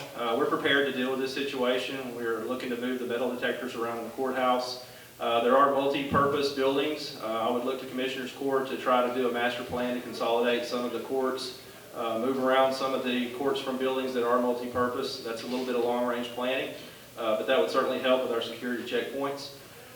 We're looking at the good guys, the ones that are carrying the permits or the ones that have been vetted. We look to them on patrol. When we stop a car, somebody that's got a concealed carry permit, we look at them as one of the good guys, and if they don't have their gun with them, we're disappointed, because we look for them to have our back when it's necessary. So it's going to be the same in the county buildings. The county has allowed employees to conceal carry weapons, and I know that's part of the debate right now that they're looking at is to open carry, and I will just look to them for guidance as to how we'll handle it. But as far as open carry, I don't foresee it being a problem. We'll do what it takes to keep it out of the courtroom, because that's what the law dictates. And carrying within county buildings, it's always a law enforcement challenge. Everything we do has challenge to it. However, that's what we do. We deal with adversity, and we'll deal with this one as well. Thank you. Follow-up question to that. Do you anticipate a higher volume of calls regarding public safety from the citizens of Montgomery County, considering the new open carry law? And if so, how do you plan on allocating resources to handle those calls? Initially, we're going to have more calls for service just because it's something new, something different, and people are going to get scared at certain aspects of, for example, somebody walked into Tinseltown or walked up to the premises of Tinseltown open carrying. With the history of gun violence that we've had at theaters, that could generate calls for service. We're training our personnel. We've taken a lead on that as director of the Regional Training Academy. I've worked with my training coordinator and staff, and we've developed a program. We're looking to train all of our county employees. We've already done several different assessments for active shooters. So we're looking to build upon that and just ensure that our employees, our deputies, know how to handle that situation as they confront it. It's multifaceted. It involves cooperation with the attorneys as to how we're going to enforce that law. And we're prepared. We'll educate our personnel, and we'll handle it on day one. Thank you. Mr. Napolitano? Same question. Yes. This is going to be an interesting time on calls for service at the Montgomery Police Department. We have seen an influx just now of more calls for service. But when it comes to and regarding the open carry law, we feel that, for the very first few months, it's going to be a problem. It's going to be an issue we'll have to address. But training of just our officers is not the only thing. And we have had Texas Law Shield come out. We did a class for our officers to get them to understand what the law is and what our restrictions are on how to deal with the people. But also, we need to educate our public, and even our concealed handgun carry citizens of the state of Texas. They do it once, and then they don't get any more education. So, for instance, I'm putting on a town hall meeting this coming December 30th at our city of Montgomery. We're going to ask the citizens to attend the town hall meeting where I can hear their concerns, and we can address the concerns of not only the citizens that are carrying, the ones that aren't, and also the ones of law enforcement. So that's what we're planning to do. Thank you. Mr. Napolitano, the next question you'll start. What is your view on the new tow rotation bill passed for Montgomery County, and how would you implement the rotation? I'm sorry, the tow rotation. The tow rotation, yes. That's kind of funny. When I was reserve deputy back in the 80s, we had that rotation here. And then when I left to go to Washington for a little while, it was gone. When I got back, I'm kind of not understanding how it disappeared in the first place. But the tow rotation worked very well back when I was here. And we used to have it set up at the dispatch office where each record driver company had their tow rotations, much like you see it at a FAA center where they're moving airplanes around the sky, and it's the same way. It's just stacking them up, moving them to the next call. But the problem with the tow rotation is it's going to have to be district-wide. So the District 2 records are going to have to be down there, District 1, District 5. So the dispatchers are going to have a very difficult time keeping up with that, along with all the other things that they have to work on every day. So I hope it works out and it becomes a good plan. Thank you. Mr. Henderson? We've always used tow rotation and always used chipping, which is the method we use now. That's why you see the records stack up on scenes. So the way the process works is it's aired over the radio, and numerous wreckers rush to the scene to be there as one of the first ones that's allowed to pull a chip out of a hat. So after review of that, it was determined that that was going to be it's a dangerous practice, but we didn't have the legislation behind us to be able to change to a rotation system. So Sheriff Gage looked to Representative Will Metcalf, and he got that legislation passed in his freshman term. And we've developed a policy in conjunction with the county attorney's office that's a countywide tow rotation bill, or tow rotation policy. So we hope to use that to reduce the amount of wreckers that are on the scene. Because oftentimes it's not the small wreck that causes the problems on the side of the road. It's all the wreckers that are stacked up that are creating the traffic hazard. If you've got 15 or 20 on scene with a minor accident, that's the problem. So we're looking to work with that and get the best policy in place and hopefully implement that in the spring of this year. Thank you. Next question, Mr. Henderson, you'll start. Considering the sale of the Joe Corley Detention Center, what should the county fund to meet the jail population needs? And in the meantime, what can the sheriff's office do to alleviate some of the overcrowding if you believe that is an issue at the jail? Yeah, overcrowding is an issue. Our population is not at overcrowded levels right now, but we need to look to the future, look to do some strategic planning as to how we're going to do this in the future. It's not on the sheriff's office to necessarily deal with the overcrowding, because if the officers arrest them, we're going to take them. We don't want to turn away prisoners. If the court sentence them to our jail, we want to take them, we want to jail them. We're not looking to release offenders on the streets, we're looking to put them in jail to keep you safe. So as far as moving forward as to how we're going to deal with the overcrowding, we've got some contracts. It's a stopgap measure with outside counties to take care of our prisoners so we don't violate jail standards. However, moving forward, it's going to be a statistical analysis and data analysis between the courts, between the jail, between experts in the field to determine what the best methodology would be, whether we would expand in place, build a new jail, whatever the case would be. I'm an advocate for expanding in place. We've got some unused space, such as the admin offices, that can be used for jail space as well. So there are options, and we're exploring them and trying to get those in place as quickly as we can. Thank you. Mr. Napolitano? Well, the question might be, how did we get to this place in the first place? How did the jail get to the situation we're in right now? And I think the lack of strategic planning is one of those things that we haven't continued to look forward to understand that it's catching up with us. The population of this county is catching up with us as far as the law enforcement agency, and to plan ahead, to look for the future. I've done that at the city of Montgomery. We're looking constantly for the future, where the building is coming. So, when we increase more and more citizens, we get more calls for service. More calls for service, the more people we're going to put in the jail, because they're going to need to be going there. So, if they're going to break the law, we're going to put them in jail. We don't want to let them out. So the problem of overcrowding is having a correct facility for us to house the prisoners that we are arresting.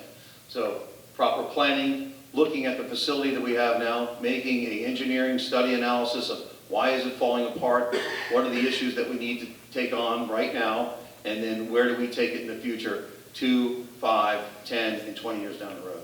Thank you. Mr. Napolitano, next question is for you.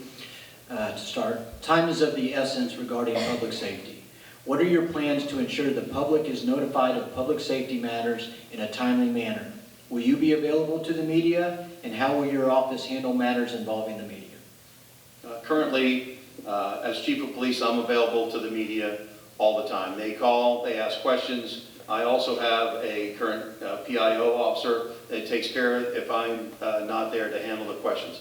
I feel that the media is an important process of us having transparency with our citizens of our county and our state. Proper use of the media, and what I mean by that is a relationship with them, for them to understand that we're going to pass to them the information we need to get out to the public on a quick and timely manner. The use of social media will also be a good way to get our information out in a quick and timely manner. I feel that should be the PIO's job to have a staff that handles the social media and also the current media as we know it now. Thank you. Mr. Henderson? Well, Andy, as you know, I was the first PIO for the Sheriff's Office in 2002, which is something I'm pretty proud of. So I've had a lot of media relations training and done the correspondence as well. So I'm familiar with what it takes to have an effective PIO operation. Social media is something that we don't exploit like we should. We don't get the message out like we should, and I would like to see that office expanded. During this budget process, we are looking to try to increase that office. and try to make it a one-stop shop that's fully encompassing all the needs of a public information office. So there are technologies available other than social media. We use some in emergency management and do pretty well getting the notice out there. And we would continue to do that and liaison with the media. As far as meeting personally with the media, to answer that part of the question, I would rely on the Public Information Office, and only on extreme events where it would be necessary for the CEO of the law enforcement agency to speak with the media when I do so. It wouldn't be on a daily basis, but yes, there would be good interaction with the PIO office. Thank you. Mr. Henderson, you'll start. This will be the last question before closing statements. What solutions do you have to address turnover within the sheriff's office, and what proposals do you have regarding funding and allocation of existing resources? Turnover among the deputy and commission ranks is very low. We have a good retention rate for that. It's the civilian detention officer and some of the civilian positions that we have that we're having turnover issues. Our leadership team has already begun to address some of those things. We look to what made us successful in the commission ranks, and that was having a salary step structure. So it was a plan that would allow officers, deputies, to know where they were going to be in a few years. They knew they would have raises coming to them. It's a modern method of a salary structure used by many departments, including major metropolitan areas and the Department of Public Safety. So having those measures in place has better salary for the deputies. They know they're going to be getting those raises, and it increased our retention. So we're looking for, starting with supervision also with civilian detention officers, something we've never had before, but something that was just recently approved. So hopefully if this works out well with a civilian detention officer supervisor, we can expand that, have more savings as well, because we would have a less paid supervisor versus having those commission positions, and they would just professionalize the organization in the jail. Thank you. Mr. Napolitano? Well, the way I look at it is, as the sheriff, as I am as the chief of police, my job is to work for the deputies and for all the employees of the sheriff's office, not them working for me. To go out there on a daily basis to make sure that we get the equipment and the education and the training they need to get their job done. We're looking to do that. That keeps officers and letting them know, and the deputies, that we have their back, that we're going to support them and get them to work, and they don't have to watch over their backs to the administration that's behind them. We're behind them all the way. I think that that's a great way to take on any type of retention problem, is for them to know that we're there with them. So that would be the first issue. Second issue would be understanding how many deputies do we really need on the street, what the current levels are, and is the current staffing levels correct. We'd have to make a study and understand if that's correct. So, it's hard to answer this in a 1-minute answer and a 1-minute sentence, but I think that for the deputies to understand that they know that we're behind them would be a large step in that direction. Thank you. Mr. Napolitano, you have another minute for closing.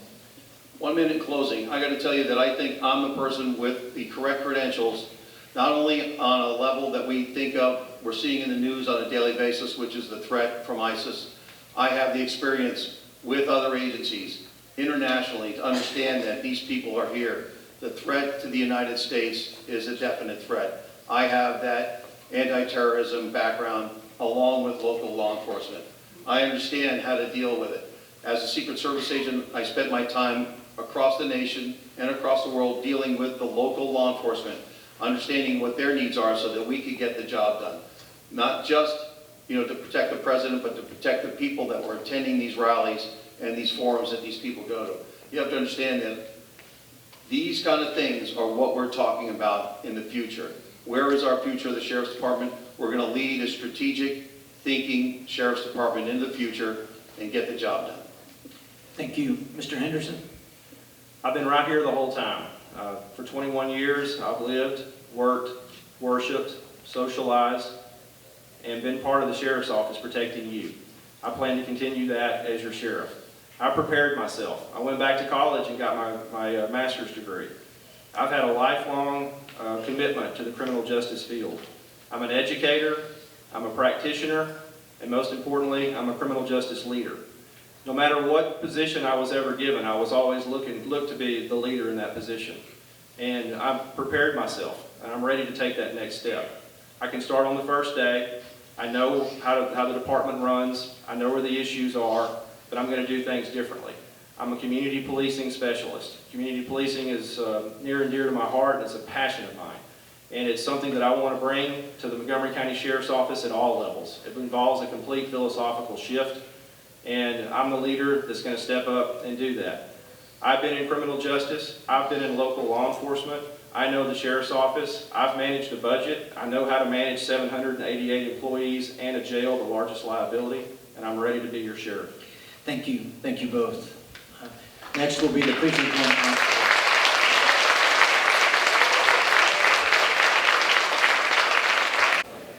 Okay, we're going to get started right now. A lot of candidates, so keep it as brief as possible, but we don't want to shortchange any time, so we're still going to allow you 1 minute on your opening. So, Mr. Fincher, if you'd start. Thanks for being here. Let me be here tonight. My name is Rusty Fincher. I've been a police officer for 35 plus years. I started off in Harris County Precinct 1 at the constable's office in downtown Houston. I transitioned from there over to the Houston Belt and Terminal Railroad, where I was a railroad detective. And then in 1995, I took a job up here, where I've been ever since. I started off as a deputy, and I worked my way up to captain, and I've been captain since 1999. I'm married to my wife for right at 30 years. I've got a 23-year-old son, a 18-year-old daughter, and a 21-year-old son. I've been trained or cross-trained in every aspect of our office. I've been a drug dog handler. I've had a drug dog and a bomb dog, and I very much enjoy doing what I do. I want to continue to do that. Rusty Fincher. Thank you. Mr. Ballard?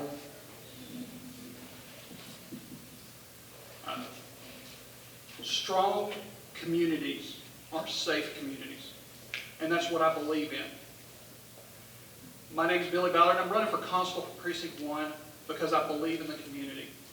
I'm from Conroe. I went to Conroe High School. I graduated from Sam Houston State University, and I've raised my family here in this community because I believe in this community. I'm invested in the community. I've lived in Precinct 1 for at least the last 22 years after I moved from the area right where my family home was. But I start with my bachelor's degree in law enforcement police science. I started off at 90 with the constable's office right here in Conroe. I worked that first 6 years in the constable's office, and I saw a constable that was involved in his community, invested in the community, and the community was invested in him. They worked together to solve problems and got things done. What I like to do is enhance that. Build that relationship between the constable's office and the community they serve, the people that work there, that live there, and the businesses. That would promote a safer environment. Thank you. Mr. Laird? Good afternoon, ladies and gentlemen. My name is Sam Laird. I'm running for Constable, Precinct 1. I live in this county with my lovely wife and my 3 beautiful children whom were raised in the church prior to moving here. I was in the Marine Corps. I'm a combat veteran with missions to Iraq. I moved to this county after joining the Texas Highway Patrol as a state trooper. I did roughly 7 years there. Did 2 years as a CID agent with the United States Army Reserve. Currently, I am managing a security firm for an international oil and gas company. Public service has always been my passion. That's the reason I entered this race. I believe my leadership experience, my dedication, motivation, and all my experience I've learned throughout the years through different agencies and the Marine Corps make me the best candidate. Sam Laird, Constable 1.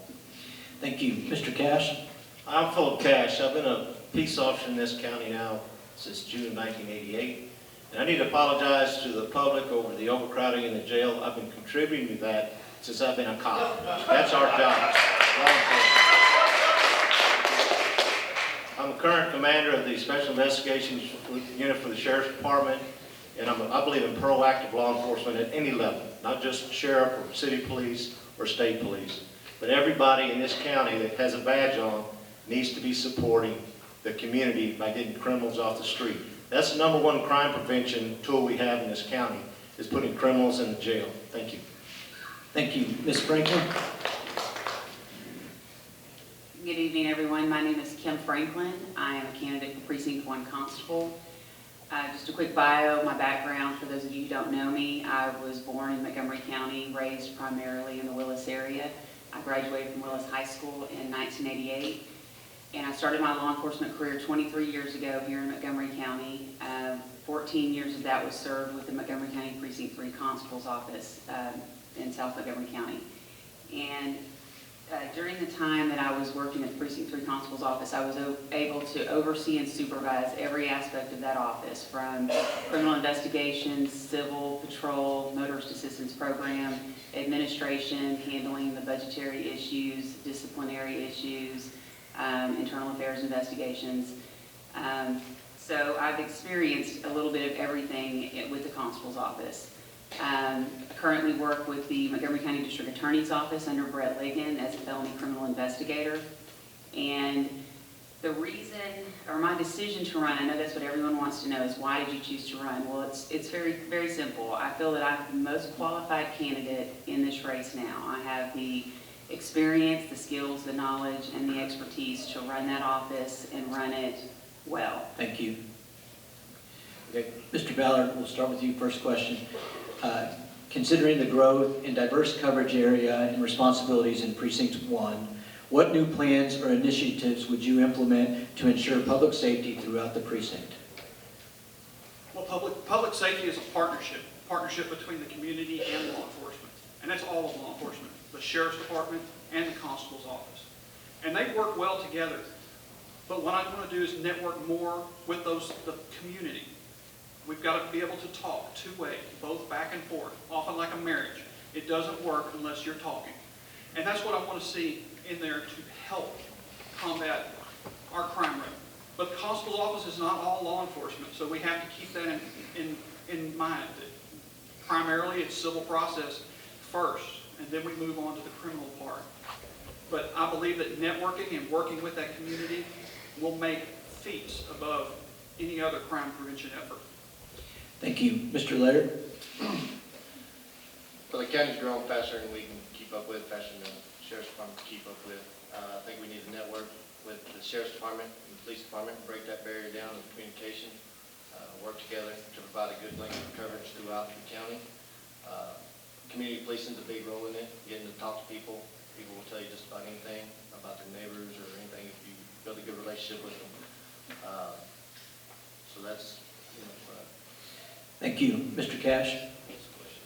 Question is, considering the growth in diverse coverage area and responsibilities in Precinct 1, what new plans or initiatives would you implement to ensure public safety throughout the precinct? First of all, I'd run an office that was honest, accountable from the top to the lowest level person in that department, and that's dedicated to the community that we're serving. Cross-training the employees, civil process is, all constables are responsible for civil process. It's a little bit more they do above that. It's proven in this county, in Harris County, the bigger counties, and we're a fast-growing county. The constables have to step up and get involved more with criminal law enforcement. The civil process comes first, but yes, we get out in the communities, not just the communities that pay extra to have patrolmen come in for extra jobs. I'm talking about all the communities from county line to county line. Thank you. Thank you. Ms. Franklin? Do you mind repeating the question? Of course. No, I wouldn't mind. Considering the growth in diverse coverage area and responsibilities in Precinct 1, what new plans or initiatives would you implement to ensure public safety throughout the precinct? Well, with my background in constables, I have the understanding of how important it is to be able to work hand in hand with the justice of the peace, first and foremost. Pretty much everything that the constable's office does is a direct reflection or connection to the justice of the peace, and in this case, Judge Mack's office. So first, we would need to implement something in order to be able to work positively with that office for the betterment of our community. I think that definitely we need to be able to create unified forces with the other local law enforcement agencies, not just in Precinct 1, but surrounding Precinct 1, because the bad guy doesn't know the jurisdictional lines. So we need to be able to safeguard our community all the way around us, unified together, and create a safe environment for our citizens. Thank you. Mr. Fincher? trying to balance that is an age-old question. The question between how much you have to do and how many people you have to do it. Usually in a county that's growing like this, and I came up in Harris County, so I understand that growth. When you have that growth, you have the growth and you try to spread your people out to where they get the maximum coverage for everything you need to do. You don't usually get any help for that coverage until the next budget year. So it is, we have a lake division that when the lake division is on the off season, we move those guys around to the places that they need to be, whether it be patrol or civil. We have a mental health warrant division. Sometimes they help in that. So it takes a little bit of juggling, but it's not impossible, and I think we've done a very, very good job of it in the last 20 years. Thank you. Next question, Mr. Laird. You'll start. With school shootings and other campus violence becoming more prevalent, what is the constable's office doing and what more can be done in terms of training and presence to provide for a safer school environment in the Willis ISD? I think you need to correlate, build a good relationship with the school administrators on training. We have a program called ALERT, an Advanced Law Enforcement Rapid Response Team, training the deputies on that. So that you got two different parts. You got deputies that are coming into the school on an active shooter scenario. They need to know, and then you got the ability to teach the teachers to know what's going to happen when the officers are coming in there to stop the active shooter situation. So, you need more training with the school administrators and training the teachers and how to safeguard the children, put them in the classrooms, lock the door, so that as the police officers are coming in through their alert program, they know what to look for, bypassing doors are locked, and getting more deputies trained up, train how to respond to an active shooter situation. Thank you. Mr. Cash? Sure. With school shootings and other campus violence becoming more prevalent, what is the constable's office doing and what more can be done in terms of training and presence to provide for a safer school environment in the Willis ISD? Well, the school district has police officers, as does Montgomery, has police officers there. All the school districts now have school police that are trained for active shooter issues.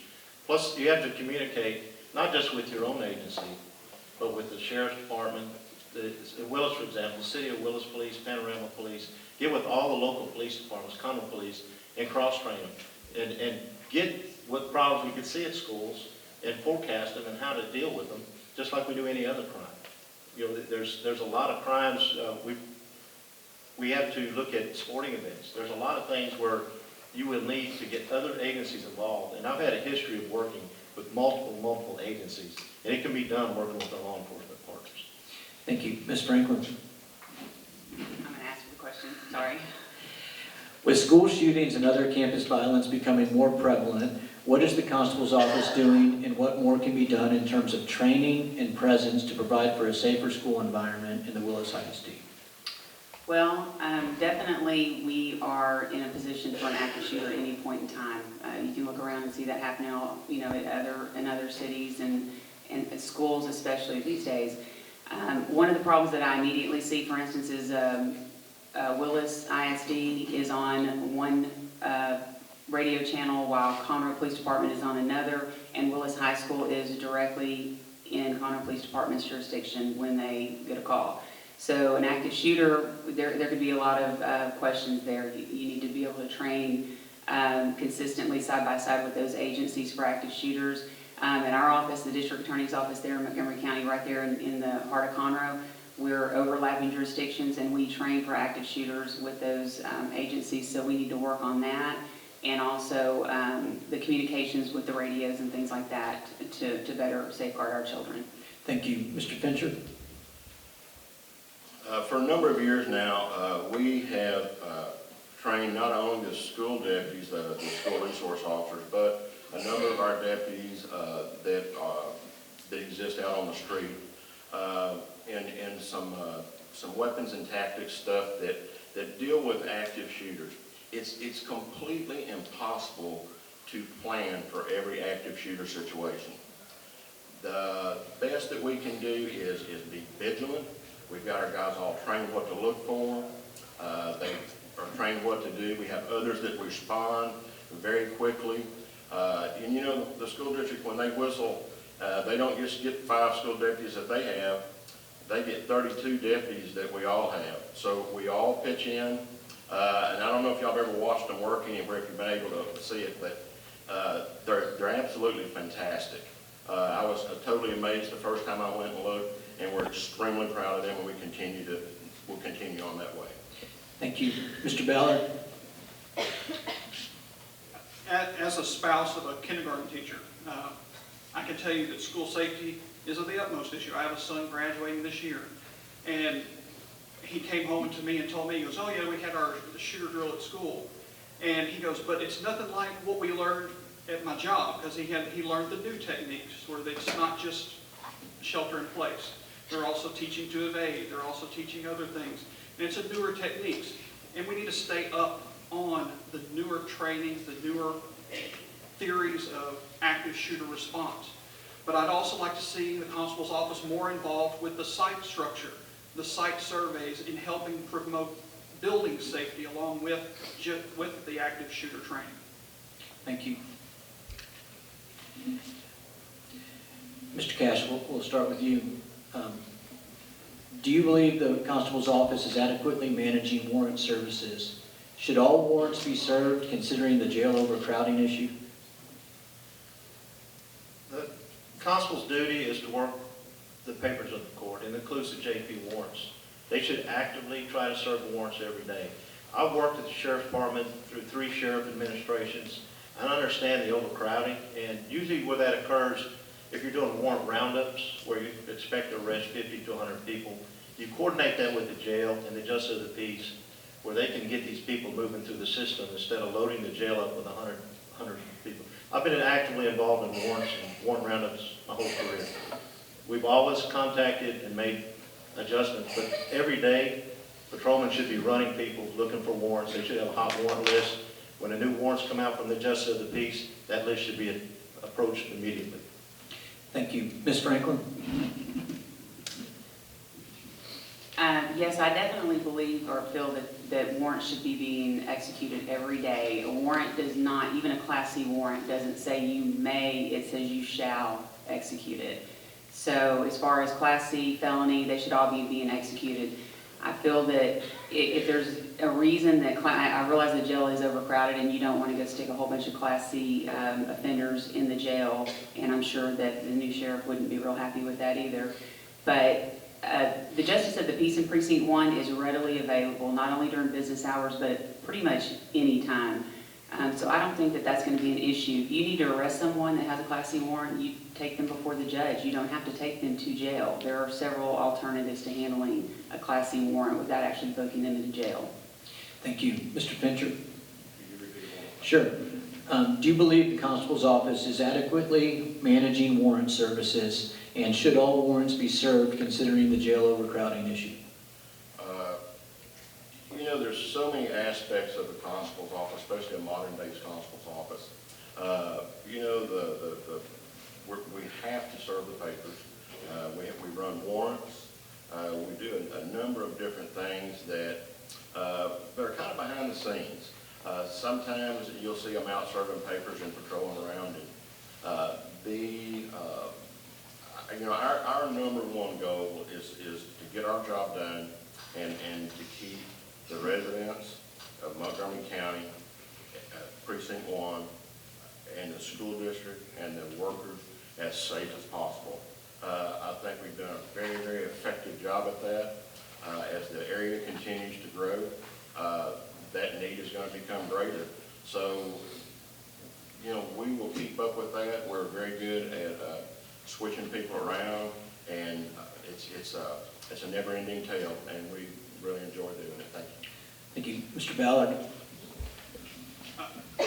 When I started at the constable's office and did several warrant roundups. And one of the things that we saw is that there's a demographic in there of people that they don't change their addresses on their driver's license every time they move. The driver's license is only good for 6 years, and they may move 6 times in that 6 years. And we would find people that we would do a warrant roundup, and we had a numerous amount of people that never knew there was a warrant. because of this transient lifestyle. They move from apartment to apartment to apartment as their lease ran up. So we've always had staff from the hot check office, if we were running hot check warrants, and we get in touch with the judge and we work together. That way we can alleviate, not everybody's going to go to jail on those warrants. When you have the judge involved in it and you find out what's going on, it's a two-handed operation. You got to have left and right working together. Thank you. Mr. Laird? Well, to answer the first part of your question, no, I don't believe the constable right now is doing an adequate job of running up the warrants. According to JP's office, there's roughly 18,000 warrants that have not been served, according to him. You know, maybe they've changed address, maybe not. You know, they've been out for 5 years. If I get in there, that's one of the priorities is assigning a couple warrant officers to the judge's office. Maybe you can't find them, maybe they didn't change their address, but I'm sure bill collectors can find them. The post office may have a change of address form. There's bound to be other options to try to locate where these people have moved to. And instead of just letting them go by freely, acting like there's no kind of justice being enforced in this precinct. Thank you. Ms. Franklin, next question you'll start. What challenges does the precinct face in handling mental health patients for the county and making calls to check on registered sex offenders, and what improvements would you make? Well, when I worked for the constable's office in South County, I actually oversaw and personally did the sex offender compliance checks for the South Montgomery County area. We assisted the Sheriff's Department on the sex offender checks so that to alleviate some of that burden. There were roughly 700 in Montgomery County, and you have two that are trying to not only register the sex offenders, but to properly check on them and make sure that they are following all the rules. So I'm very familiar with the rules and the laws surrounding the sex offender compliance checks, and that is a definite priority. Even with it, where I'm working currently at the district attorney's office on Halloween night, that's what I spent 8 hours doing, was checking on sex offenders. So that's a very high priority in my book.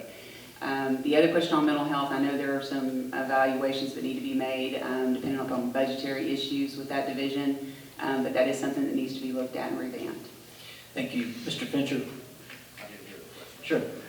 What challenges does the precinct face in handling mental health patients for the county and making calls to check on registered sex offenders, and what would you do to make improvements? We're very, very proud of a couple of things that we've started. We've got a one guy, and we'd like to have more that go out and check on registered sex offenders.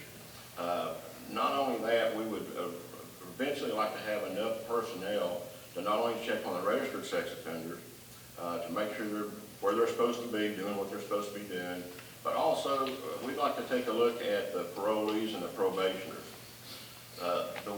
We've already started a little bit on that, and what we're doing with that, the first step, is we're going to get all of the warrants that deal with that type of person, and we're going to get those ran to get them out of our neighborhoods. That's what we care about, is getting the bad people back in jail and leaving the good people where they're supposed to be. The other thing we have is we've got a guy attached to the Internet Children's Crimes Task Force, and the guy that we've got in there has been very, very, very lucky in getting a lot of people arrested and jailed. All right. Mr. Ballard? Over the years, I've worked a lot with those type of crimes. I've done the technology end of investigations for a long time. And so I'm quite familiar with it. But the sex offenders in that area, they're going to continue to increase. The growth in Montgomery County is pushing into our area. So we need to stay ahead of that curve and address personnel concerns in that area. And keep that in mind. We don't want to get caught behind with a large population, which is going to increase the number of sex offenders. It's going to increase the number of parolees. It's going to increase the numbers of a lot of different things, even on the mental health end. And the constable's office being tasked with that on the mental health end is going to work more with the agencies around here, and that area needs to increase also, because we are going to catch an influx of those type of situations also. But I believe working hand in hand with those other agencies will work out much better. Thank you. Mr. Laird? Just working with the other agencies, covering everything, all aspects of it, working with the ICAC officer. and then make sure that he's staying on top of the sex offenders. Get with mental health, I've talked to them a few times, they said that they need more personnel, maybe about 2 more officers and better equipment to get the mental health situation going on that. But mainly just networking with the other departments, community policing, getting their intel on different sex offenders that may be violating their crimes. Thank you. Mr. Cash? Sure. Sure. What challenges does the precinct face in handling mental health patients for the county and making calls to check on registered sex offenders? What improvements would you make? Well, starting with mental health, there's actually 2 questions there. Precinct 1 is tasked by our Commissioners Court to handle all the mental health issues, cases, bringing people to the mental health facilities in Montgomery County. They have a trained officer there that can certify every employee there. And I went from the constable on down certified in mental health, how to deal with these people. If we're being tasked to do it, we all need to do it. When SWAT's called out by any of the big agencies and they have a mental health issue, we need to have an officer respond to them and help divert that person. If it's a mental health issue, divert them to a mental health facility that's designed to take that person in, not bring them to the jail and tie up our courts with a mental health issue. I still got time. Yes. On the sex offender, registered sex offenders, I work with the guys in that office at the Sheriff's Department already. We work with them, documenting where these people are, where they say they're going to be. I know that periodically they ask for help. They want all the constables. Halloween's a good example, but other times of the year, they want people to check them. If we had a list of Precinct 1 and they ask us to check it, we will help them. That's not a problem. That's working with other agencies, and it's not always someone else's job. Thank you. All right. Closing, we'll give you 30 seconds. We'll roll on. Mr. Fincher, you start. You know, I've devoted the majority of my adult life to working at a constable's office and being a public servant. This is not a job you get rich in, and if I didn't enjoy it so much, I would not still be here. I care about what happens to the citizens of Precinct 1, and I want to stay around and continue to do what I've done and work with the growth. I mean, the growth is coming, and it's... Thank you. Mr. Ballard. I'm Billy Ballard, and I'm running for Constable Precinct 1 because I want to be part of helping that community grow, be safer. I believe my education, my experience, and my genuine love for that community makes me the best candidate for the job. I'll give you 15 more seconds. But March 1st, I want you to vote for that community. Help me help that community become a safer, stronger community. Thank you. Mr. Laird. First of all, thank everybody for coming out, listening to us talk. You know, public service has always been my passion, like you said earlier. From the time I graduated high school, joining the Marine Corps, and going to DPS, public service has always been my passion, helping people out, doing the right thing, being one of the good guys. You know, I look forward to serving the people, giving back to the community. It's given me so much. Thank you. Mr. Cash. I've had a wonderful career in law enforcement in this county. I love the county I live in. I love the job I do every day. I follow a career, and it reminds me, the way I work is the West Point ethic test comes to mind. When you go to work every day, is what you're doing moral? Is it legal? And is it ethical? If you follow that, you can lead any division, any department, any squad to do the right thing at the right time. I'm Philip Cash, Precinct 1 Constable candidate. Thank you. Thank you. Ms. Franklin. Thank you. There are basic principles of service that are expected and given at pretty much any constable's office that you look at. But I feel that the Precinct 1 Constable's Office deserves more than the basics. And I think that they need a strong leader that can deliver on that by being dependable, trustworthy, integrity, have the character and the sense to lead that department. Aside from myself, there are 5 other candidates in this race, and each one of them has something very unique, and I highly respect every one of them. But when you actually look at who's running and who's qualified, I ask that you to please look at my background, my experience, and see that I'm the person that can lead that department for the next 4 years. Thank you all very much. We appreciate it. Precinct 2 Constable Grace will be next.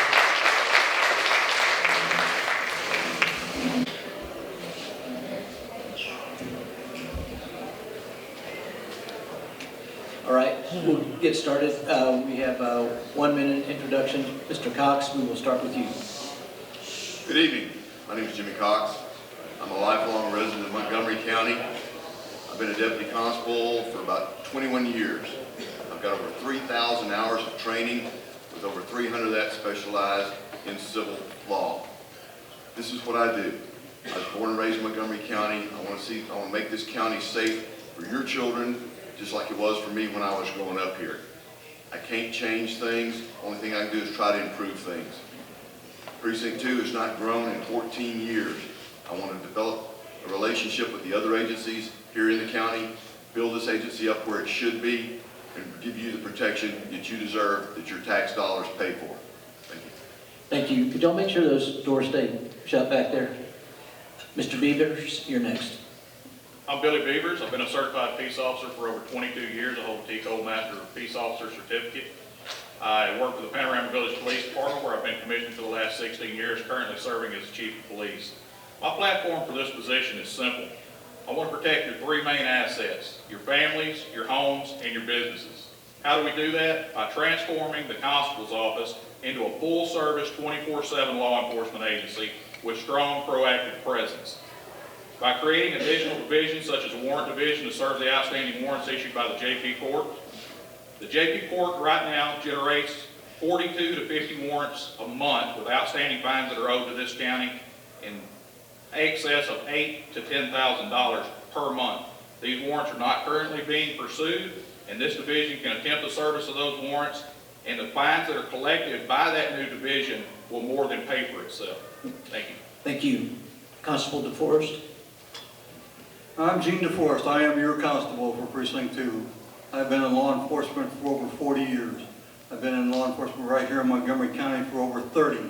I've been serving as your constable for the last 15 years. I'm married to my wife for 41 plus years. I have a daughter and 2 beautiful grandchildren. I served in the United States Marine Corps. I am a veteran. I am proud and honored to serve you, the people, as your constable. I work hard every day for you. I will continue to work hard every day if I'm elected and serve the next 4 years next year. Thank you. Thank you. First question, Mr. Beavers, we'll start with you. Considering the Precinct 2 coverage area, what challenges does the growth present, and what new plans or initiatives would you implement to ensure public safety throughout the precinct? That is actually part of my platform with the creation of new divisions. Being call responsive, pairing with the other agencies here in Montgomery County to assist with the call volume that will free up officers in all agencies. And for us to move to a 24/7 law enforcement agency and assist the other agencies all day long. We're not just going to help 8 to 5. We're going to serve our civil process, but we're going to be in your neighborhoods, traffic enforcement, criminal investigations, serving warrants, and doing actual call response that isn't being done now. That the Conroe Police Department, the Sheriff's Department, they need our help. They're running call to call to call and being reactive rather than proactive. And if we step up and assist those agencies, that'll free up officers that will make your communities more safe. Thank you. Constable DeForest. I'm very proud of my department. Officers work hard every day. They answer calls daily with the Sheriff's Department, with Conroe Police Department. We had over 5,000 civil papers that we served last year. That's our main priority, is civil process. That's what we're governed by the state of Texas, as to serve civil process. That's first and foremost. And we do that. We do that on a regular basis, trying to get those papers served as they're supposed to be. We do answer calls with the Sheriff's Department, on a daily basis. We do answer calls with Conroe Police Department on a daily basis, from my chief deputy on down, including me. Last year I ran over 200 calls personally. Thank you. Thank you. Mr. Cox. Yes, like Mr. Beaver said, we need to be a 24/7 agency. That's the first thing I'm going to implement. There's enough people there. There's no reason why I should not be a 24/7 agency right now. You can do that with 9 people. That's not a problem. It can get done. Precinct 2, I checked the statistics. True, we are civil primarily. Precinct 2 wrote less than 50 traffic tickets this entire year in the precinct. When you miss opportunities like that, then you're missing crime. There's people, you don't stop this individual from speeding today, tomorrow he runs over somebody and he kills somebody. You get out there, you be proactive. You get your neighborhood watch program started going in your neighborhoods. Conroe is growing at a phenomenal rate. Precinct 2 is not. Thank you. Okay, Constable Forrest, next question you'll start. What budget and resource issues does the Constable's office face, and what solutions would you propose to Commissioner's Court? We have a $1.2 million budget, but most of it's salaries. I maintain the office very strictly as far as expenditures. We maintain that office with what little money we can and spread it out to serve you, the taxpayers. It's your money, it's not ours. We go to Commissioner's Court with budget every year. Commissioner's Court is the one that actually controls our budget. It's, they say they want to, 24/7. It's not going to be possible to go 24/7 with the manpower that we have. Do we need manpower? Yes, we do. And I go to Commissioner's Court every year and ask for manpower, but I don't get it. They say we don't need it. We do the civil process. That's what they expect us to do, so that's what we continue to do. Thank you. Mr. Cox?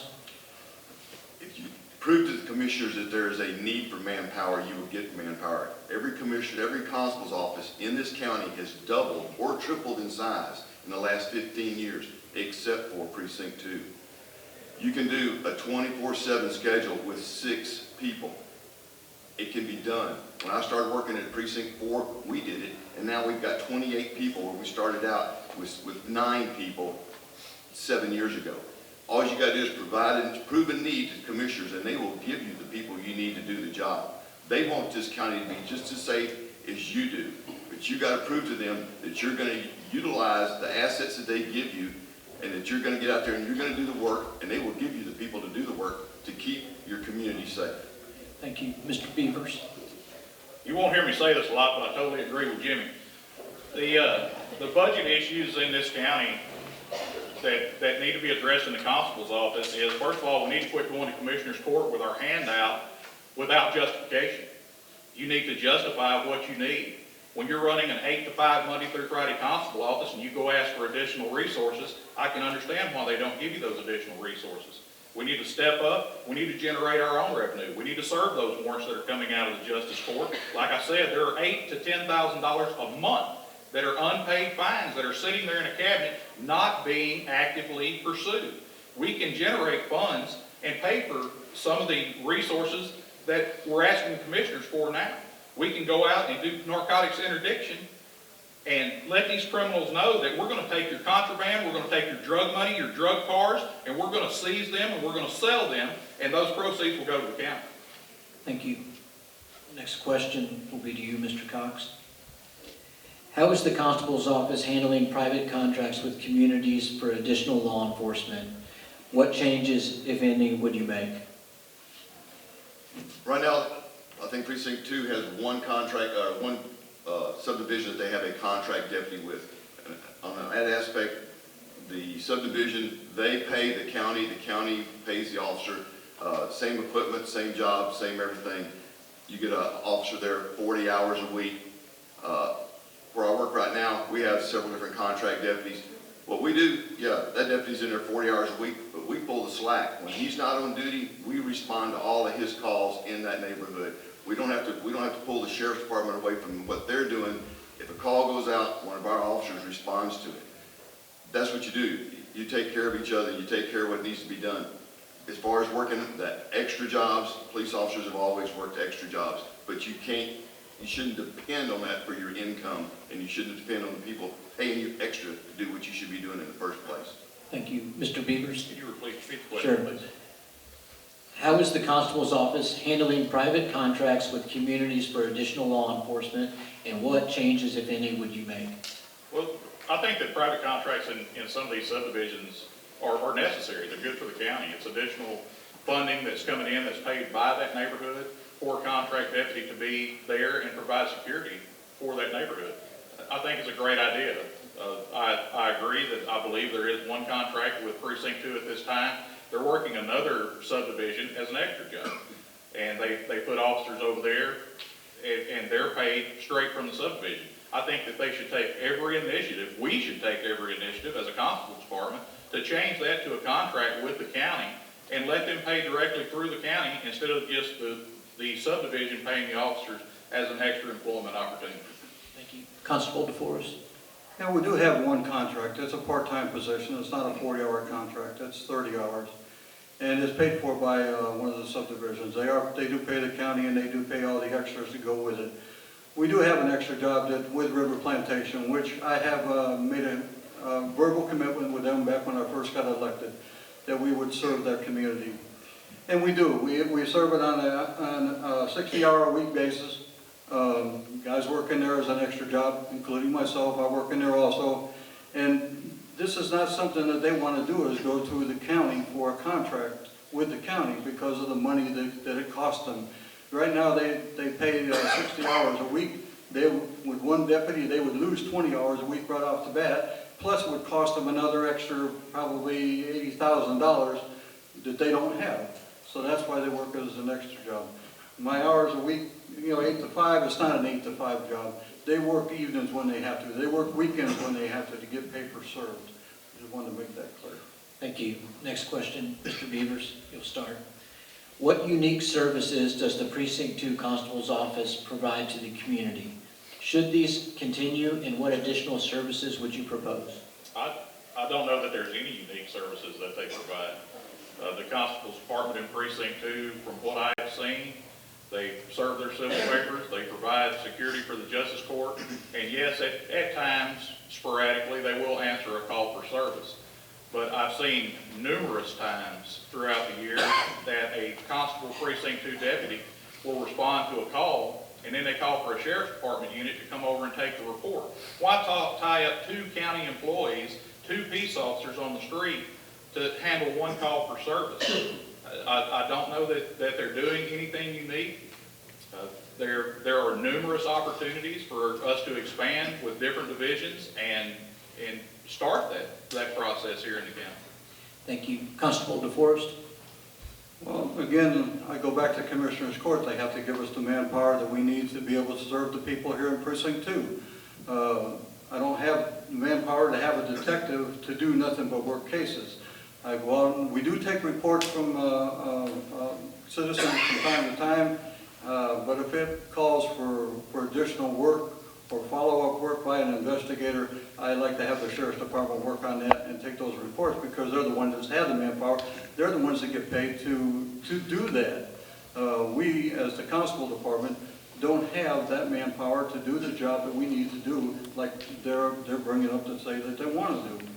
And we do what we can and help out and do what we can to serve the citizens of Montgomery County in Precinct 2, and I'll continue to do that. We work hard every day serving the community and going out and doing what we have to do, and that's the whole process. Like I said, we had 5,000 cases last year. Thank you. Mr. Cox? Yes. Precinct 2 doesn't provide any special services right now to the county. In the years past, they did provide special services, and they were a bigger precinct. In the last 10 years, that precinct has been shrunk twice in size. If you can't take care of what you've got, the commissioners are going to make it smaller till you can get it down to size where you can take care of it. All you got to do is prove that you can do the job, they will give you the people to do the job, and you can provide those services that they need. Thank you. Okay, 1 minute for closing. Constable DeForest, we will start with you. I am Constable Gene DeForest. I am your constable, and I work for you. I do the job that's at hand. My people that work for the Precinct 2 Constable's Office, they work for you. They're very professional, they're polite. I have 4 bases for my foundation of my office. That's professionalism, pride, honesty, and integrity. And each one of the people that work for the Precinct 2 Constable's Office adhere to that. They're there to help you every day. You walk in my office and need something, they're there to help you. They will not turn you away or turn you to somebody else or say you need to go talk to her. If they can help you, they will. And we do that, each and every one of us, from me on down. We serve you, the people. Thank you. I am Gene DeForest. I am your constable, and I would appreciate your support, and mostly I appreciate your vote. Thank you. Thank you. Mr. Cox? Yes, sir. Once again, my name is Jimmy Cox, lifelong resident of Montgomery County, hold a Master Peace Officer's license. I have more training hours as a law enforcement officer than my opponents. I have more training in civil than both of my opponents put together. This is what I do. This is what I've done for over the past 20 years. I want to make this town, this county, a safe place for you to raise your children, raise your families, and have your businesses. I appreciate your vote. Once again, my name is Jimmy Cox. Thank you. Thank you. Mr. Beavers? The deputies and administrators of Precinct 2 Constable's office, as the Constable before stated, serve the public when they come into the office. The problem that I see is that office is closed too often. There may have been a time in this county for law enforcement to operate 8 through 5 Monday through Friday, and that time is long past. Let's face it, folks, this country's going to hell in a handbasket, and it's time for law enforcement to stand up and take action. Montgomery County agencies have to create a combined law enforcement effort that never locks the door and turns out the lights. 24/7 law enforcement is something the taxpayers of this county deserve, and if elected, I will provide it here in Precinct 2. I'm Billy Beavers, Republican candidate for Montgomery County Constable Precinct 2, and I appreciate your vote in the upcoming primary. Thank you. Thank all of you for your time. 9, we made a lot of promises. We kept a lot of promises. We refocused the department's mission to one of protecting and serving. We instituted more neighborhood patrols. We increased personnel. We instituted a 24-hour, 7-day-a-week department. We brought internet crimes against children to the Precinct 4 Constable's office. We improved training, and we improved cross-training. We increased the starting pay for the deputies. We improved the working relationship with other departments.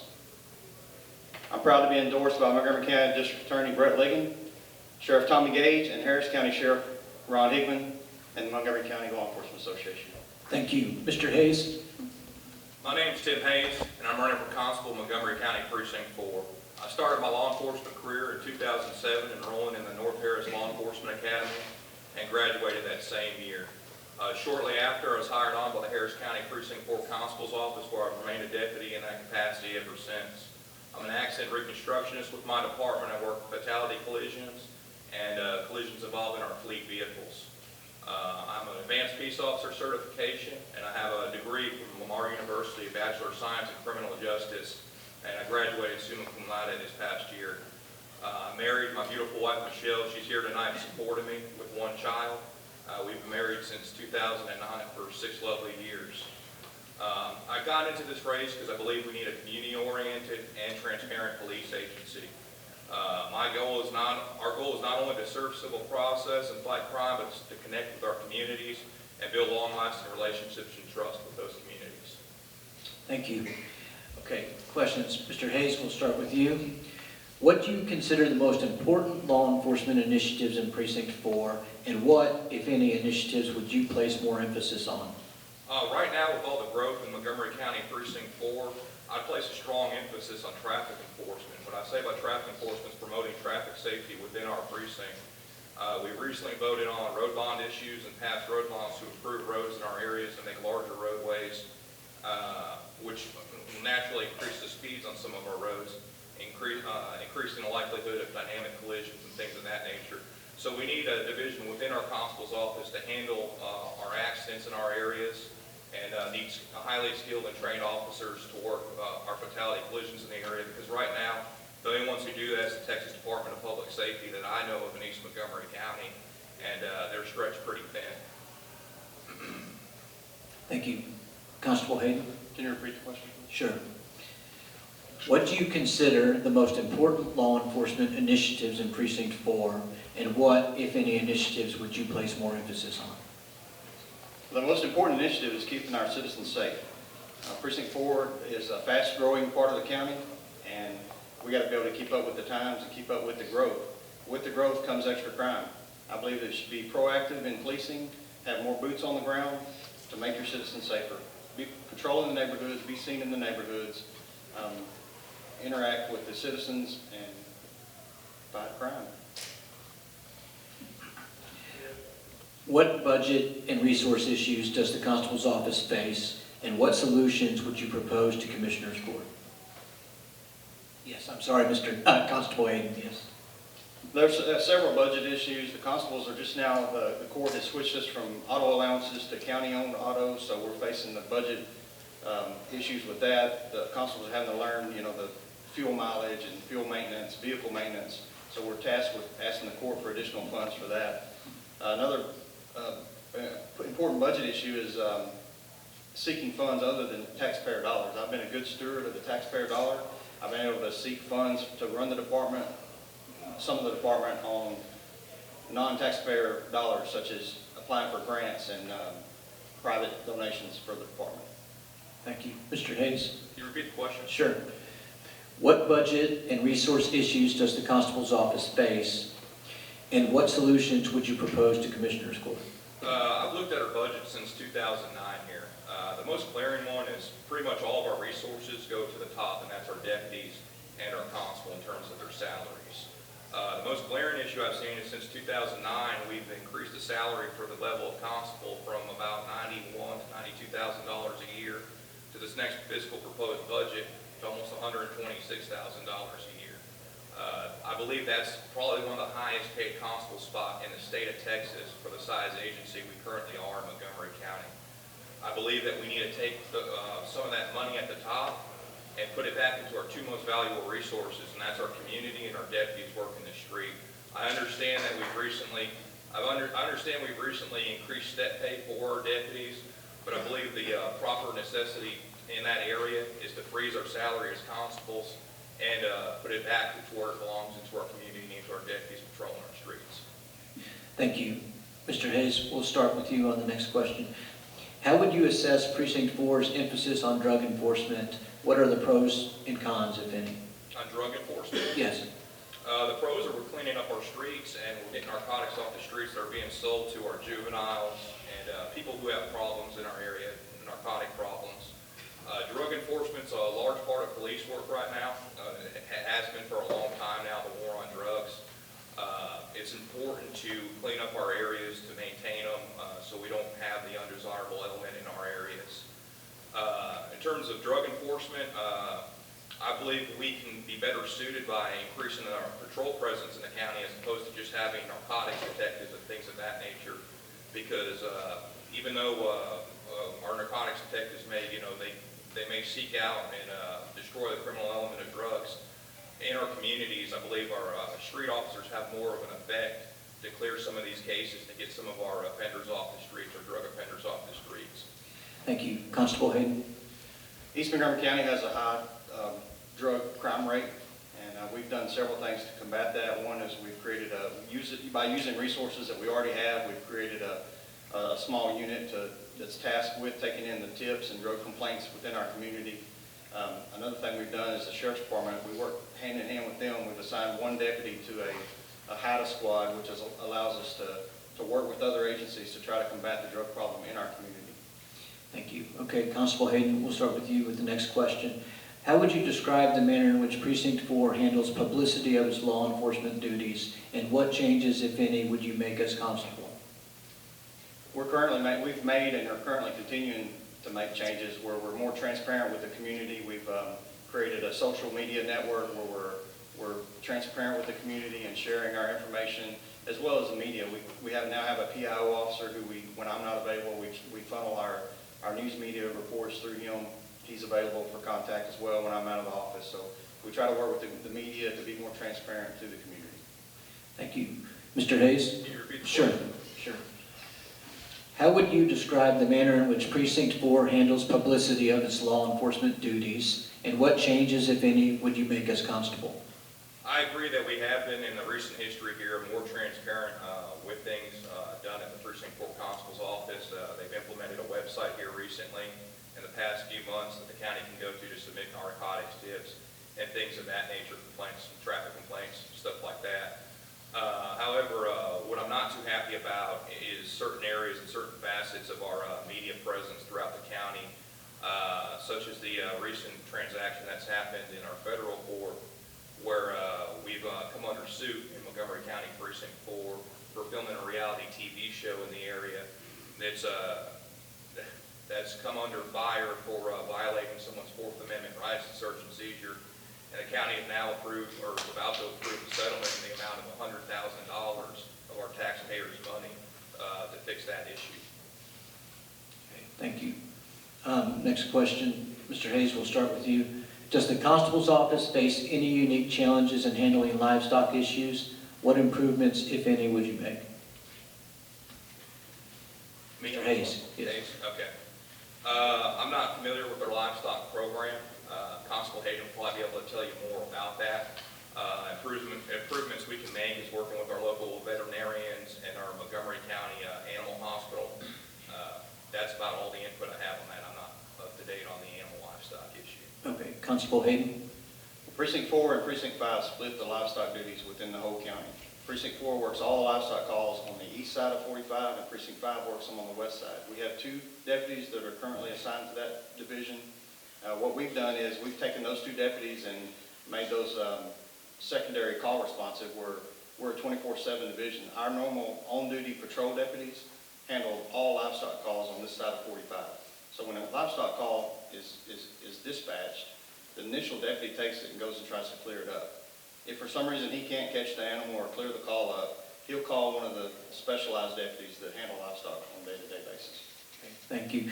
Now we'll allow 1 minute closing. Constable Hayden, we will start with you. Thank you. As your constable, I have fulfilled the constitutional duties of the constable's office. Our office is current with the JP courts. On our civil process, our neighborhoods are patrolled and our neighborhoods are safer. Our office is now the 4th most productive police department within Montgomery County by volume and by arrest. We're behind the Sheriff's Department, Conroe PD, and Texas Highway Patrol. I've gained the necessary experience before and during being your constable to cause this department to be the 4th largest agency in the county by arrest and by volume. Montgomery County, East Montgomery County is a fast-growing county, part of the county. We have Grand Parkway, Grand Texas coming. It's a busy area and it's growing faster. I'm the one with the experience to continue the constable's office on in the correct direction. Thank you. Mr. Hayes. I have the experience and the education necessary to lead this constable's office into our future, and our future is with growth in our communities and improving things in our area, such as our traffic enforcement division, and making sure we're safe on our roads in our county and our neighborhoods are better patrolled. In closing, I would like to thank all of the other candidates for coming out and sharing their ideas for improving our county. I'd also like to thank all the voters in attendance tonight for caring about your communities and making informed decisions in this electoral process.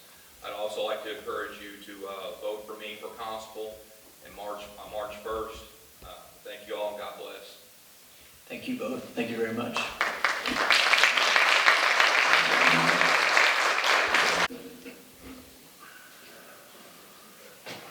Okay, we're going to start. Thank you for waiting out, everybody. Constable Hill and Mr. Gatewood, we appreciate your patience. We'll allow 1 minute intros here. Constable Hill, we'll start with you. Okay, my name is Constable David Hill. I've been constable in Montgomery County for the last 33 years. I came to Magnolia, Montgomery County in 1969 as a rookie highway patrolman, and I've served that area since then as a law enforcement officer. And 1967 was a good year for me. I married my wife, Linda, and I also went to work at TDC as a correctional officer.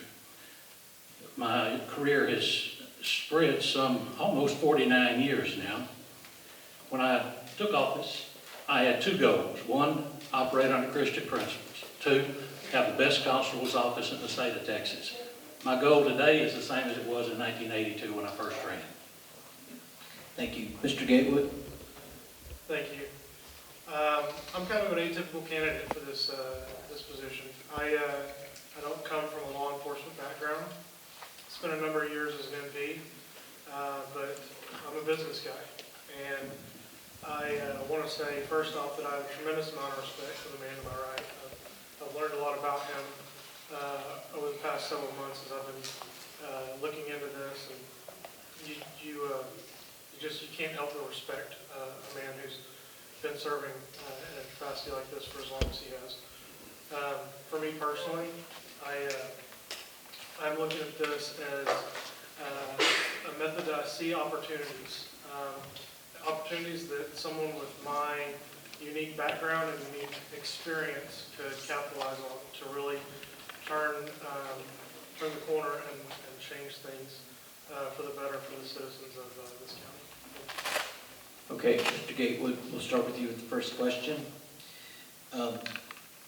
What challenges does the precinct face in handling warrant service, and what changes would you make, if any? Yeah, I think warrant service is always going to be a challenge, no matter which constable's office you're talking about. There's going to be, more warrants in a lot of cases than there are time to serve them. I think it's really just a matter of focusing resources. I think Constable Hill's probably done a really good job at serving those warrants, and I think that the changes that could be made would just be any kind of efficiency improvements that we could find. Thank you. Constable Hill? Warrant service. Yes, sir. I think warrant service is an evolving issue. We've got all the warrants that come out of our JP court now goes directly to the sheriff's office where they're entered into a database. Anytime my officers or any other officer stops someone, those warrants are checked immediately. If they're wanted in any one of the 5 precincts, they can arrest them, take them before a judge. There's many different ways that can be handled. We're slowly working to make it more efficient. All right, thank you. Next question. What challenges does Precinct 5 have regarding law enforcement duties for the Magnolia ISD, specifically funding, resources, scheduling, and training for active shooters and other threats? What are your solutions? Me first? Yes, sir. Sorry, Constable Hill. Magnolia ISD and the Constable's Office in Magnolia have had a contract for 20 years. We supply them, or they supply us, with the funds to hire 8 officers to work our schools. They are assigned to the school for the protection of the student, the faculty, and that facility. They do not leave that campus unless they are making an arrest or have to work an accident or those types of things. Their primary duty is strictly at the school, and they work school hours and school days. They are not available for regular patrol. They're not furnished a vehicle. They furnish their own. They're not paid a car allowance, other than if they use them in the performance of their duties at the school, they're reimbursed by the school. We have a great working relationship with our school district and hope to continue that for many years to come. Thank you. Mr. Gatewood? Yeah, I think the issue of school resource officers is something that a lot of jurisdictions deal with. And, in the times that we live in with school shootings and mass shootings becoming more and more prevalent, I think the training of the officers is the most critical aspect. It's one thing to have officers in the schools, it's another to really have them adequately trained. I think officers really need to complete a lot of the active shooter training. ALERT is a really good training. I've been through it a couple times myself when I was an MP. But there's a number of other trainings that officers can go through in order to not only serve in active shooter situations, but to serve as school resource officers better. I think I'd make it my job to really look for and develop those training opportunities beyond just the basics of what we could do and look at what we really should do. Thank you. All right, Mr. Gatewood, we'll start with you on the next question. What budget and resource issues does the Constable's Office face, and what solutions would you propose to Commissioner's Court? So, budgeting is kind of near and dear to my heart, as a business guy. That's something I deal with on a daily basis. The Constable's Office in Precinct 5 has a relatively small budget. Combined with the Constable's Office and the Magnolia ISD subunit, it's about $2.4 million. The question comes up, is this an adequate amount of funding? And so you really got to look at beyond just the personnel, the resources, the training, and the line items in the budget. How are we utilizing those monies, and are we utilizing them to their full capacity? I think that's where I can really contribute a lot from my business experience and working through a lot of lean process. And, you know, it's been my job for the past several years to take budgets and get cost reductions. And this year alone, I've saved double-digit millions of dollars for my company. So it's kind of one of those things that I think is a good expertise for myself in Thank you. developing budgets. Constable Hill? Repeat that for me, Sure. please. Okay, what budget and resource issues does the constable's office face, and what solutions would you propose to Commissioner's Court? Okay, I'm finding myself being drawn more and more into criminal enforcement in the Magnolia area. Through the DA's assistance last year, or year before last, we put on an ICAC officer, Internet Crimes Against Children. That has led us into drugs, into multiple arrests. So our growth area, if there is one, needs to be devoted to those areas of criminal. I think I have sufficient staff to handle the civil process that we have in our community. I have always tried to separate criminal from civil. I believe that the sheriff's office is tasked with being the primary law enforcement officer for this county. I work very closely with Tommy Gage and his staff. In fact, I'm endorsed by Tommy Gage for this race. We have a working relationship where if there's a burglary in your neighborhood and we respond, we'll hold the scene until they get there with their CSU and all the other things that they need to have. And it works for us. Okay, thank you. Constable Hill, we'll start with you on the next question. Okay. What do you consider the most important law enforcement initiatives in Precinct 5, and what, if any, initiatives would you place more emphasis on? What is the most important law enforcement? What's the most important law enforcement initiative in Precinct 5? I think the law enforcement initiative that is just near to my heart. I've always said that I'd never ask one of my officers to do a job that I wouldn't do. This last 2 years, I found out that's not true. My Internet Crimes Against Children officers, I cannot do that job. My emotional, I think I'm just getting old.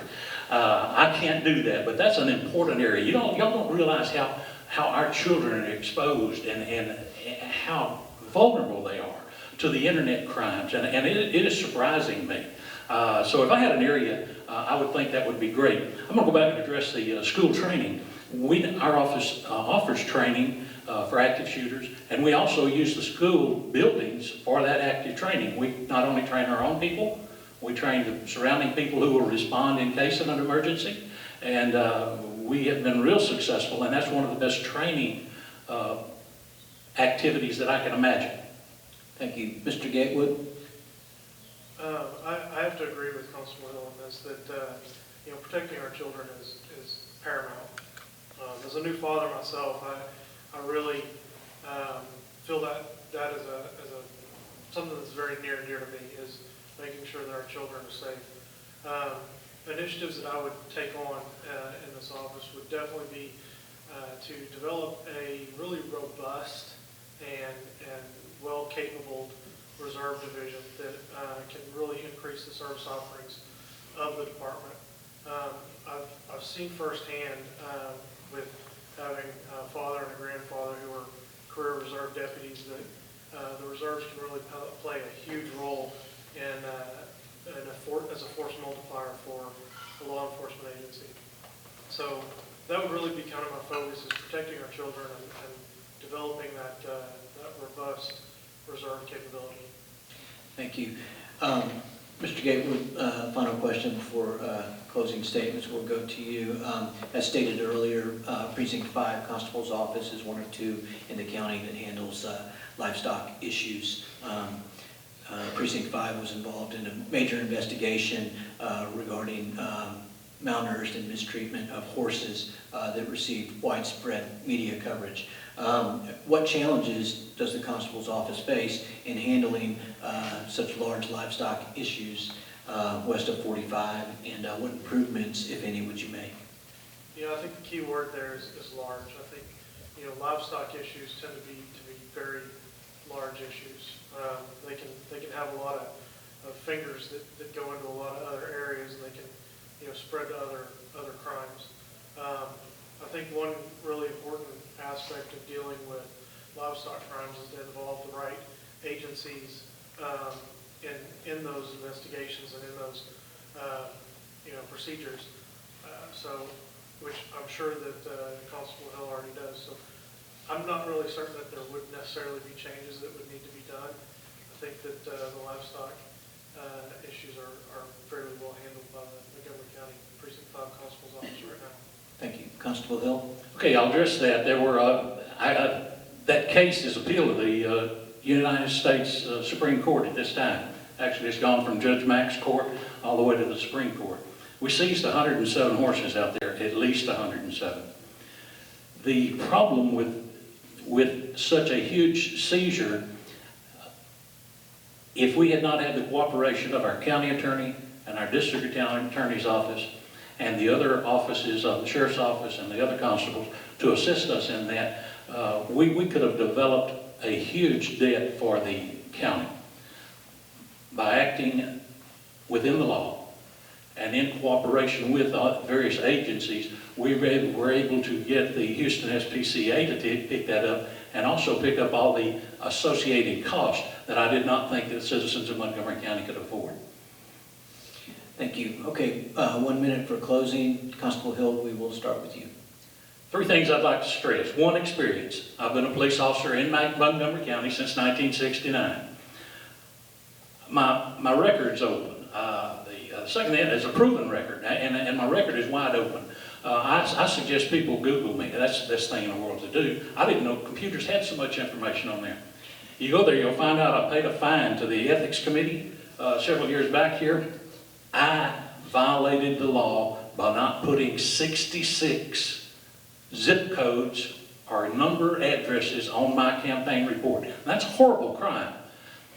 And I protested the $500 because that $500 went to a student at Montgomery High School, where I've been, Magnolia High School, where we've been giving scholarships for some 20, 25 years. Okay, thank you. Mr. Gatewood? So for me, I think what it comes down to is, I really want to be in this race to just bring some things forward that I think I can offer. I think what the people, the voters need to really do is to look at all the candidates in this race and determine what you expect from your constable's office over the next term, and then figure out which one of us, meets those requirements. If I'm not the guy, I can live with that. I really want the voters to have options and something different that they can select from. Thank you. Thank you very much again for your patience, waiting it out to the end. We appreciate it. We appreciate your time. Thank you. And thank all